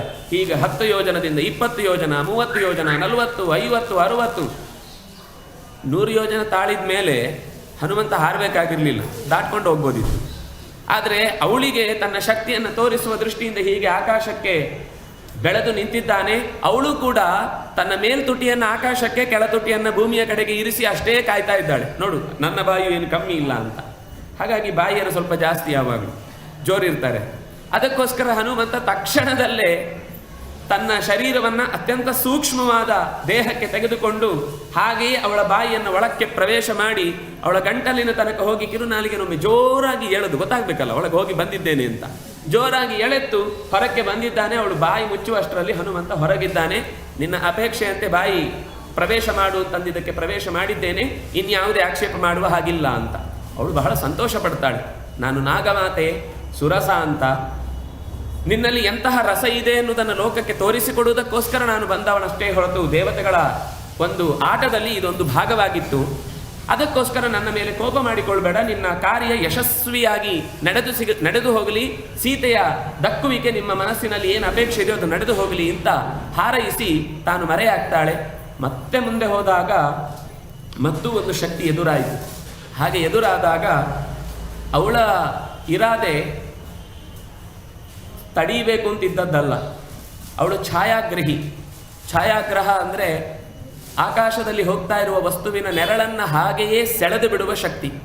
ನಾವಿವತ್ತು ಆಧುನಿಕ ವಿಜ್ಞಾನದಲ್ಲಿ ಬರ್ಮುಡಾ ಟ್ರಯಾಂಗಲ್ ನಮಗೆ ಹೇಗೆ ಒಂದು ಅಪೂರ್ವ ಅರ್ಥ ಆಗದ ಸಂಗತಿಯೋ ಹಾಗೆ ಅಲ್ಲಿ ಹೋದ ಯಾವ ವಿಮಾನಗಳು ಇಲ್ಲಿ ತನಕ ಸುದ್ದಿಯೇ ಬಂದಿಲ್ಲ, ಎಲ್ಲಿ ಹೋಯಿತು ಅಂತಲೂ ಬಂದಿಲ್ಲ. ಹಾಗಾಗಿ ಅವರು ಆ ದಾರಿಯನ್ನೇ ಮರೆತು ಬಿಟ್ಟಿದ್ದಾರೆ, ಆ ದಾರಿಯಲ್ಲಿ ಹೋಗುವುದೇ ಇಲ್ಲ ಅಂತ. ಎಂತೆಂಥ ಆಧುನಿಕ ಉಪಕರಣಗಳನ್ನು ಬಳಸಿಯೂ ಕೂಡ ಅದನ್ನು ಗ್ರಹಿಸ್ಲಿಕ್ಕಾಗಲಿಲ್ಲ ಅಂತ. ಅದೇ ರೀತಿಯ ಒಂದು ಶಕ್ತಿಯಾಗಿ ಈ ರಾಹುವಿನ ತಾಯಿ ಸಿಂಹಿಕಾ ಅನ್ನುವಂತಹ ರಾಕ್ಷಸಿ ಆಸುರಿ ಶಕ್ತಿ ಹನುಮಂತನನ್ನು ಯಾವಾಗ ಹಠಕ್ಕೆ ಬಿದ್ದು ನುಂಗಬೇಕು ಅಂತ ಪ್ರಯತ್ನಿಸಿ ಅವನನ್ನು ತನ್ನ ಹೊಟ್ಟೆಯೊಳಗೆ ಎಳೆದುಕೊಂಡ್ಲೋ ವಿಧ ವಿಧವಾಗಿ ಹೇಳಿದ, ಮರಳಿ ಬರ್ತೇನೆ ನಾನು ನನ್ನ ಪ್ರತಿಜ್ಞೆಯನ್ನು ವ್ಯರ್ಥ ಮಾಡುವುದಿಲ್ಲ, ಮರಳಿ ಬಂದೇ ಬರ್ತೇನೆ ಅಂತ. ಎಷ್ಟು ಹೇಳಿದರೂ ಕೇಳದ ಆಕೆ ನುಂಗಿದೊಡನೆಯೇ ತನ್ನ ಅಮಿತಾಕಾರದ ಶರೀರವನ್ನು ಮತ್ತೆ ದೇಹದಿಂದ ಹೊರಕ್ಕೆ ಬೆಳೆಸಿ ಶರೀರವನ್ನು ಸೀಳಿ ಹೊರಕ್ಕೆ ಬಂದ. ಯಾವಾಗಲೂ ಧೃತಿರ್ ಮತಿರ್ದಾಕ್ಷ್ಯಂ ಸಕರ್ಮಸು ನಸೀದತಿ ಒಂದು ಮಾತು. ಯಾರಿಗೆ ಒಂದು ಕೆಲಸ ಹಿಡಿದ ಮೇಲೆ ಧೃತಿ, ದೃಢವಾದ ನಿರ್ಧಾರ, ದೃಷ್ಟಿ, ಅದರ ನಿರ್ವಹಿಸುವಂತಹ ಧೈರ್ಯ, ಮತಿ, ಸರಿಯಾದ ಚಿಂತನ ಶಕ್ತಿ, ಯೋಚನಾ ಶಕ್ತಿ, ಬುದ್ಧಿಶಕ್ತಿ, ದಾಕ್ಷ್ಯ, ನಡೆಸುವ ದೈಹಿಕವಾದ ಸಾಮರ್ಥ್ಯ, ಇದು ಯಾರಿಗೆ ಇರುತ್ತೋ ಸಹ ಕರ್ಮಸು ನಸೀದತಿ, ಯಾವತ್ತೂ ಅವನು ಕರ್ಮದಿಂದ ಜಾರಿ ಹೋಗುವುದಿಲ್ಲ, ತಪ್ಪಿ ಹೋಗುವುದಿಲ್ಲ, ಅವನು ಯಾವತ್ತೂ ಕೂಡ ಗುರಿಯನ್ನು ಮುಟ್ಟಿಯೇ ಮುಟ್ತಾನೆ ಅನ್ನುವುದಕ್ಕೆ ಈ 3 ದೃಷ್ಟಾಂತಗಳಿಂದ ಅವನಲ್ಲಿರುವ ವಿಶೇಷವಾದ ಅನೇಕ ಗುಣಗಳು ಗೊತ್ತಾಯಿತು ಅಂತ. ನೋಡಿ, ಮೊದಲು ಸಿಕ್ಕಿದ್ದು ಮೈನಾಕ, ಆಮೇಲೆ ಸಿಕ್ಕಿದ್ದು ಸುರಸ, ಮತ್ತೆ ಸಿಕ್ಕಿದ್ದು ಸಿಂಹಿಕ.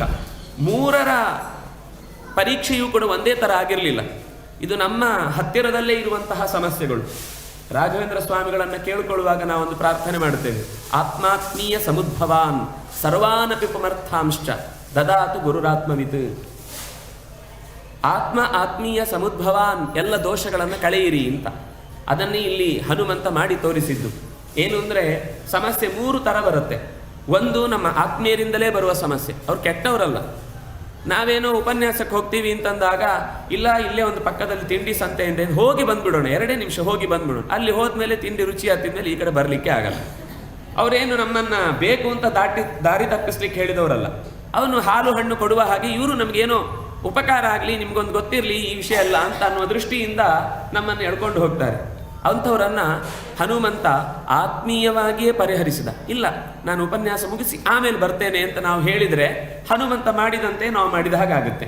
ಇಲ್ಲ, ಅವರು ಕೇಳಿದ ಮಾತಿಗೆ ಅಂತ ಅಲ್ಲೇ ಅಸ್ಮಿ ಅಂತ ಹೇಳಿಬಿಟ್ರೆ, ಅಟೆಂಡೆನ್ಸ್ ಕೊಟ್ಟು ಬಿಟ್ರೆ, ಇಲ್ಲಿ ಅಟೆಂಡೆನ್ಸ್ ತಪ್ಪಿಸಿದ್ರೆ ಮತ್ತೊಮ್ಮೆ ಅದೇ ಥರದ ಅವಕಾಶ ಸಿಗುತ್ತೋ ಇಲ್ಲೋ ಗೊತ್ತಿಲ್ಲ. ಹನುಮಂತ 2ನೆಯ ಪರಿಸ್ಥಿತಿ ಬಂದದ್ದು ಸ್ಪರ್ಧೆಯ ದೃಷ್ಟಿಯಿಂದ ಆತಂಕ ಎದುರಾಯಿತು. ಸ್ಪರ್ಧೆಯಿಂದಾಗ ಅವಳು ಕೂಡ ಅವನ ಸಾಮರ್ಥ್ಯವನ್ನು ಪರೀಕ್ಷಿಸಲಿಕ್ಕೆ ಬಂದವಳು ಹೊರತು ಅವನ ಮೇಲೆ ಜಿದ್ದಿನಿಂದ ಬಂದವಳಲ್ಲ. ನಮ್ಮಲ್ಲೂ ಪರಿಸರದಲ್ಲಿ ನಮಗೆ ಹಾಗೆಯೇ ಒಂದು ಜಿದ್ದಿನ ಹೋರಾಟ ಅಲ್ಲದೇ ಇದ್ರೂ ಕೂಡ ಸ್ಪರ್ಧೆಯ ದೃಷ್ಟಿಯಿಂದ ಆಪತ್ತುಗಳು ಎದುರಾಗ್ತವೆ. ಅವರು ನಮ್ಮನ್ನು ಕೇವಲ ಪರೀಕ್ಷಿಸಲಿಕ್ಕೋಸ್ಕರ ಅಂತಹ ಅವಕಾಶಗಳನ್ನು ಎದುರುಗಡೆ ತಂದಿಟ್ಟಿರ್ತಾರೆ. ಆಗ ನಾವು ನಮ್ಮ ಬುದ್ಧಿವಂತಿಕೆಯಿಂದ, ನಮ್ಮ ಚಾಕಚಕ್ಯತೆಯಿಂದ ಆ ಸಮಸ್ಯೆಯನ್ನು ಪರಿಹರಿಸಿಕೊಳ್ಳಬೇಕು ಅಂತ ಅವಳನ್ನು ಬಾಯಿಯೊಳಗೆ ಪ್ರವೇಶ ಮಾಡಿದಂತೆ ಮಾಡಿ ಕೂಡಲೇ ಹೊರಕ್ಕೆ ತಪ್ಪಿಸಿಕೊಂಡು ಬಂದು ಆಕೆಯನ್ನು ಉಳಿಸಿದ, ತನ್ನನ್ನು ಉಳಿಸಿಕೊಂಡ. ಆದರೆ 3ನೇವಳು ಬಂದವಳು ಆಸುರಿ ಪ್ರವೃತ್ತಿಯವಳೇ ಆಗಿ ಕಾಲೆಳೆದು ನಾಶವೇ ಮಾಡಬೇಕು ಅಂತ ಅಂದುಕೊಂಡವಳಾದ್ರಿಂದಾಗಿ ಅವಳನ್ನು ನಾಶ ಮಾಡಿಯೇ ಹೊರಟು ಹೋದ. ಹೀಗೆ ಹನುಮಂತ ನಮ್ಮ ಜೀವನದಲ್ಲಿ ಬರುವ ಆತ್ಮೀಯರ, ಮಧ್ಯಮರ ಮತ್ತು ಶತ್ರುಗಳ 3 ಅಪಾಯಗಳನ್ನು ಹೇಗೆ ಹ್ಯಾಂಡ್ಲ್ ಮಾಡಬೇಕು ಅಂತ ತೋರಿಸಿಕೊಟ್ಟ. ಎಲ್ಲರನ್ನೂ ಒಂದೇ ಥರ ಹ್ಯಾಂಡ್ಲ್ ಮಾಡಲಿಕ್ಕೆ ಆಗುವುದಿಲ್ಲ. ಎಲ್ಲರ ಜೊತೆಗೆ ಎಲ್ಲ ಸಂಬಂಧಗಳನ್ನು ಉಳಿಸಿಕೊಳ್ಳುವ ಪ್ರಯತ್ನವನ್ನೇ ಮಾಡ್ತಾ ಇರಬೇಕು. ಆದರೆ ತೀರಾ ಅದು ನಮ್ಮ ಕಾರ್ಯಕ್ಕೆ ವಿಘ್ನವನ್ನೇ ಉಂಟು ಮಾಡುತ್ತೆ ಅಂತಂದಾಗ ಅದನ್ನು ದಾಟಿಯೋ ಅಥವಾ ಅದನ್ನು ಪಕ್ಕಕ್ಕೆ ಸರಿಸಿಯೋ ಅಥವಾ ಅದನ್ನು ಹೊಡೆದೋ ಹೋಗಬೇಕಾಗುತ್ತೆ. ಈ 3 ಥರದ ಪರೀಕ್ಷೆಯನ್ನು ಹನುಮಂತ ಒಡ್ಡಿದ್ದನ್ನು ನಮಗೆ ಪಾಠವಾಗಿ ತೋರಿಸಿಕೊಟ್ಟ. ಸೀದಾ ಮುಂದೆ ಹೋಗಿದ್ದಾನೆ. ಹೋಗಿ ಒಳಕ್ಕೆ ಉತ್ತರದ ದಿಕ್ಕಿನಲ್ಲಿ ಇದ್ದಂತಹ ಲಂಬ ಶಿಖರ, ಅತ್ಯಂತ ಎತ್ತರದಲ್ಲಿರುವಂತಹ ತ್ರಿಕೂಟ ಪರ್ವತದ ಹತ್ತಿರಕ್ಕೆ ಹೋಗಿ ನಿಂತಿದ್ದಾನೆ. ನಿಂತವನೇ ನೋಡ್ತಾ ಇದ್ದಾನೆ. ಇಡೀ ಒಂದು ಪ್ರದೇಶವನ್ನೆಲ್ಲವನ್ನು ಗಮನಿಸ್ತಾ ಇದ್ದಾನೆ. ಸಮುದ್ರವನ್ನು ದಾಟಿ ಹೋಗುವುದೇ ದೊಡ್ಡ ಸಂಗತಿ. ಅದಾದ ಮೇಲೆ ಲಂಕೆಯ ಒಳಗೆ ಪ್ರವೇಶ ಮಾಡುವುದು ಅಂತ ಅನ್ನೋದು ಇನ್ನೂ ಕಷ್ಟಕರದ ಸಂಗತಿ. ಅದರ ಜೊತೆಗೆ ಆ ಸೌಂದರ್ಯದ ಮುಂದೆ ಪ್ರಪಂಚವೇ ಮರೆತು ಹೋಗುತ್ತೆ. ಯಾಕೆಂದರೆ ಸುಂದರಕಾಂಡಕ್ಕೆ ಹೆಸರೇ ಬಂದದ್ದು ಲಂಕೆಯೂ ಸುಂದರ, ಅಲ್ಲಿ ಬಂದ ರಾಮನ ಕಥೆಯೂ ಸುಂದರ, ಅಲ್ಲಿರುವ ಸೀತೆಯೂ ಸುಂದರ, ಸುಂದರೇ ಕಿನ್ನ ಸುಂದರಂ, ಎಲ್ಲವೂ ಸುಂದರಮಯ. ಆದ್ರಿಂದಾಗಿ ನಾವು ಹನುಮಂತನನ್ನ ಕಪಿ ಅಂತಲೇ ಅರ್ಥ ಸುಂದರ ಅನ್ನೋದಕ್ಕೆ. ಇನ್ನೊಂದು ಸಂಸ್ಕೃತದಲ್ಲಿ ಸುಂದರ ಅಂದರೆ ಕಪಿ ಅಂತಲೇ ಅರ್ಥ. ಇದು ಸುಂದರನ ಕಥೆ ಆದ್ರಿಂದಾಗಿ ಸುಂದರಕಾಂಡ ಅಂತ ಹೆಸರು ಬಂತು. ಸುಂದರನಾದ ರಾಮನ ಕಥೆಯನ್ನು ಸೀತೆಯ ಮುಂದೆ ಪ್ರತಿಪಾದಿಸಿದಾದ್ರಿಂದಾಗಿ ಅದು ಸುಂದರಕಾಂಡ ಅಂತ ಅನಿಸಿತು. ಸುಂದರಿಯಾದ ಸೀತೆಯನ್ನು ಅವನು ಹೋಗಿ ಇದೇ ಸೀತೆಯಾಗಿರಬೇಕು ಅಂತ ಗುರುತಿಸುವ ವರ್ಣನೆ ಅಲ್ಲಿ ಬಂತು. ಆದ್ರಿಂದಾಗಿ ಅದು ಮತ್ತೆ ಸುಂದರ ಆಯಿತು. ಮತ್ತೆ ಇಡೀ ಲಂಕೆ ಅನ್ನೋದು ಅಪಿಸ್ವರ್ಣಮಯೀ ಲಂಕಾ, ಇಡೀ ಲಂಕೆ ಅನ್ನೋದು ತುಂಬ ಸಂಪತ್ತಿನಿಂದ ಶೋಭಿಸ್ತಾ ಇತ್ತು. ಹಸಿರು ವನಗಳಿಂದ ಅತ್ಯಂತ ಆತ್ಮೀಯವಾದ ಮನಸ್ಸಿಗೆ ಸೆಳೆತವನ್ನು ಉಂಟು ಮಾಡುವಂತಹ ಸಂಪತ್ತು ಅಲ್ಲಿತ್ತು. ಅದರಿಂದಾಗಿ ಅದು ಸುಂದರ ಅಂತ ಅನಿಸಿತು. ಇಂತಹ ಸೌಂದರ್ಯಯುಕ್ತವಾದಂತಹ ಶರೀರ ಆಕಾರವುಳ್ಳಂತಹ ಲಂಕೆಯನ್ನು ಎದುರುಗಡೆ ನೋಡ್ತಾ ಇದ್ದಾನೆ. ಇಷ್ಟು ಹೇಳಿ ಅವನದನ್ನು ದಾಟಿದ ಅಂತ ಹೇಳಬೇಕಾದ್ರೆ ಒಂದು ಮಾತು ಹೇಳ್ತಾರೆ ಅವರು. 3 ಕ್ರಮಾನಿವ ವಿಕ್ರಮ್ಯ ಬಲಿಹಿ ವೀರ್ಯ ಹರೋ ಹರಿಹಿ. ಹೇಗೆ ಭಗವಂತ 3 ಹೆಜ್ಜೆಗಳಿಂದ ಭೂಮ್ಯಾಕಾಶಗಳನ್ನು ವ್ಯಾಪಿಸಿ ನಿಂತನೋ ಹಾಗೆ ಇವನು ಕೂಡ 3 ಅಪಾಯಗಳನ್ನು ದಾಟಿ ಬಂದ ಅಂತ. 3 ಕಡೆಯೂ ಕೂಡ ಅವನ ಶರೀರವು ವ್ಯಾಪಿಸಿ ನಿಂತಿತ್ತಲ್ವಾ. ಮೊದಲು 1ನೇ ಹೆಜ್ಜೆಯಾಗಿ ಆಕಾಶಕ್ಕೆ ನೆಗೆಯುವ ಹೊತ್ತಿಗೆ ದೊಡ್ಡ ಬೃಹದಾಕಾರದ ಪರ್ವತದಷ್ಟು ಎತ್ತರದ ಶರೀರವನ್ನೇ ತೆಗೆದುಕೊಂಡ. ನಿಧಾನಕ್ಕೆ ಮೈನಾಕನನ್ನ ಅದೇ ಶರೀರದಿಂದ ಎತ್ತರಕ್ಕೆ ಬಂದಂತಹ ಶರೀರದಿಂದ ಪಕ್ಕಕ್ಕೆ ತಳ್ಳಿ ಹೋದ. 2ನೇವಳು ಬಂದವಳಿಗೆ ಮತ್ತೆ ತನ್ನ ಶರೀರವನ್ನು ದೊಡ್ಡದಾಗಿ ಮಾಡಿದ. ಮತ್ತೆ ಬಂದವಳು ನುಂಗಿದಾಗ ಮತ್ತೆಯೂ ಇನ್ನೊಂದು ರೂಪದಿಂದ ತನ್ನ ಶರೀರವನ್ನು ವಿಸ್ತಾರಗೊಳಿಸಿ ಆ 3 ಅಪಾಯಗಳನ್ನು ದಾಟಿ ಬಂದ ಅನ್ನುವ ಮಾತನ್ನ ತ್ರಿವಿಕ್ರಮನಂತೆಯೇ ಈತನು ಕೂಡ 3 ಹೆಜ್ಜೆಗಳನ್ನು ಇಡುವಂತೆ 3 ಅಪಾಯಗಳನ್ನು ದಾಟಿದ ಅಂತ ಹೇಳಿ ಲಂಕೆಯನ್ನ ನೋಡ್ತಾ ನೋಡ್ತಾ ಇದನ್ನು ಹೀಗೆ ದೊಡ್ಡ ಶರೀರದಲ್ಲಿ ಪ್ರವೇಶ ಮಾಡಿದರೆ ಕಷ್ಟ ಆಗುತ್ತೆ ಅಂತ ಭೂತ್ವ ಬಿಲಾಳ ಸಮಿತಃ ಅತ್ಯಂತ ಸಣ್ಣದಾದ ಬೆಕ್ಕಿನ ಆಕಾರದ ರೂಪವನ್ನು ಇನ್ನೂ ಚಿಕ್ಕದಾದ, ನಾವು ಪಾಕೆಟ್ ಮಂಕಿ ಅಂತ ಹೇಳ್ತೀವಲ್ವ, ಆ ಥರದ ಒಂದು ಸಣ್ಣ, ನೀವು ಅಕಸ್ಮಾತ್ ಎಲ್ಲೋ ಮೃಗಾಲಯಗಳಿಗೆ ಹೋಗಿದ್ರೆ ಅಲ್ಲಿ ನೋಡ್ಲಿಕ್ಕೆ ಸಿಗುತ್ತೆ. ನಮ್ಮ ಕಿಸೆಯಲ್ಲಿ ಇಟ್ಕೊಂಡು ಹೋಗಬಹುದಾದ ಸಣ್ಣದಾದ ಕೋತಿಯ ಸ್ವರೂಪದಲ್ಲಿರುವಂತಹ ರೂಪವನ್ನು ಪಡೆದು ಕೆಳಗೆ ಇಳಿದಿದ್ದಾನೆ. ಲಂಕೆಯನ್ನೇನು ಪ್ರವೇಶ ಮಾಡಬೇಕು. ಅನಿಶ್ವಸನ್ ಕಪಿಸ್ತತ್ತ, ಅಲ್ಲಿ ಉಸಿರಾಟವನ್ನೇ ಆಡದೆ ಬಂದುಬಿಟ್ಟಿದ್ದಾನೆ ಅವನು. ಒಂದೇ ನೆಗೆತಕ್ಕೆ ಹಾರಿ ಒಳಗೆ ಬಂದಿದ್ದಾನೆ. ಆ ನೆಗೆತದ ಮಧ್ಯದಲ್ಲಿ 3 ಅಪಾಯಗಳನ್ನು ದಾಟಿ ಬೇರೆ ಬಂದಿದ್ದಾನೆ. ಇಲ್ಲಿ ಆದಮೇಲೆ ಬಂದು ಇಳಿದಾಗ ನಗ್ಲಾ ನಿಮ್ಮಧಿಗಚ್ಚತಿ, ಸ್ವಲ್ಪವೂ ಸುಸ್ತಾಗಿರಲಿಲ್ಲ ಅಂತ. ಬೇರೆಯವರೆಲ್ಲ ಹೇಳಿದ್ದದೆ, ನಾವು 90 ಯೋಜನೆಗಳ ತನಕ ಹಾರಿ ಅಲ್ಲಿ ನೀರಿಗೆ ಬಿದ್ದರು, ಆಮೇಲೆ 10 ಯೋಜನೆ ಹೇಗೋ ಈಜಿ ಹೋಗಿ ದಂಡೆಯನ್ನು ಸೇರಿದ ಮೇಲೆ ಮುಂದಿನ ಕೆಲಸಕ್ಕೆ ನಮ್ಮನ್ನು ಬೇರೆ ಯಾರಾದರೂ ಬಂದು ಕರ್ಕೊಂಡು ಹೋಗ್ಬೇಕು ಹೊರತು ನಾವು ಎದ್ದೇಳಲಿಕ್ಕಾಗೋದಿಲ್ಲ ಅಂತ. ಆದರೆ ಹನುಮಂತ ನಗ್ಲಾನಿನ್, ಸ್ವಲ್ಪವೂ ಕೂಡ ಕುತಶ್ರಮಸ್ಯ, ಇವನಿಗೆ ಶ್ರಮ ಎಲ್ಲಿಂದ ಉಂಟಾಗಬೇಕು? ಒಳಗಿನಿಂದ ಎಲ್ಲರ ಒಳಗೆ ಉಸಿರಾಟ ಕೊಟ್ಟು ಅವರಿಗೆ ಶ್ರಮ ಕಳೆಯುವವನೇ ಅವನು. ಅವನಿಗೆ ಎಲ್ಲಿಂದ ಶ್ರಾಂತಿ ಬೇಕು? ವಿಶ್ರಾಂತಿ ಬೇಕಾಗಲಿಲ್ಲ. ದ್ವಾರಂ ಉತ್ಸಾದ್ಯ, ದ್ವಾರದ ಹತ್ತಿರಕ್ಕೆ ಹೋಗಿ ಮೇಲಕ್ಕೆ ನಿಂತು ಒಂದು ಸರ್ತಿ ಇಡೀ ಲಂಕೆಯನ್ನು ನೋಡಿಕೊಂಡ. ಲಂಕೆಯನ್ನು ನೋಡಿ ಇನ್ನೇನು ಒಳಕ್ಕೆ ಪ್ರವೇಶಿಸಬೇಕು ಅಂತಂದಾಗ ಲಂಕಾ ಅಧಿಪತಿಯಾದಂತಹ ಒಂದು ಸ್ತ್ರೀ ಶಕ್ತಿ ಅವನ ಎದುರುಗಡೆ ಬಂದು ನಿಂತು ಅವನನ್ನು, ನೀನು ಇಲ್ಲಿ ಎದುರಿಗೆ ನಿಲ್ಲುವ ಹಾಗಿಲ್ಲ, ಹೊರಟು ಹೋಗು, ಇದೆಲ್ಲ ನಿಮಗೆ ಅಂದರೆ ಅದು ಚಿಕ್ಕ ಶರೀರವನ್ನು ನೋಡಿ ಯಾವುದೋ ಒಂದು ಪ್ರಾಣಿ ಇದರೊಳಗೆ ಬಂದಿದೆ ಅಂತ ಅಂದುಕೊಂಡು ಅವನನ್ನು ನಿಗ್ರಹಿಸಿ ಕಳಿಸ್ಬೇಕು ಅಂತ ಜೋರು ಮಾಡಿದರೆ ಇಲ್ಲ ನಾನು ಆ ಕಡೆ ಹೋಗಬೇಕು, ಅದಕ್ಕೋಸ್ಕರನೇ ಬಂದದ್ದು, ಇಲ್ಲ ಅಂದ್ರೆ ಅಲ್ಲಿಂದ ಇಲ್ಲಿ ತನಕ ಯಾಕೆ ಬರಬೇಕು, ಇಲ್ಲಿಗೆ ಬಂದ್ಮೇಲೆ ಒಳಗೆ ಹೋಗ್ಲಿಕ್ಕೆ ಇರುವುದು ಅಂತ ತಡೀತಾಳೆ.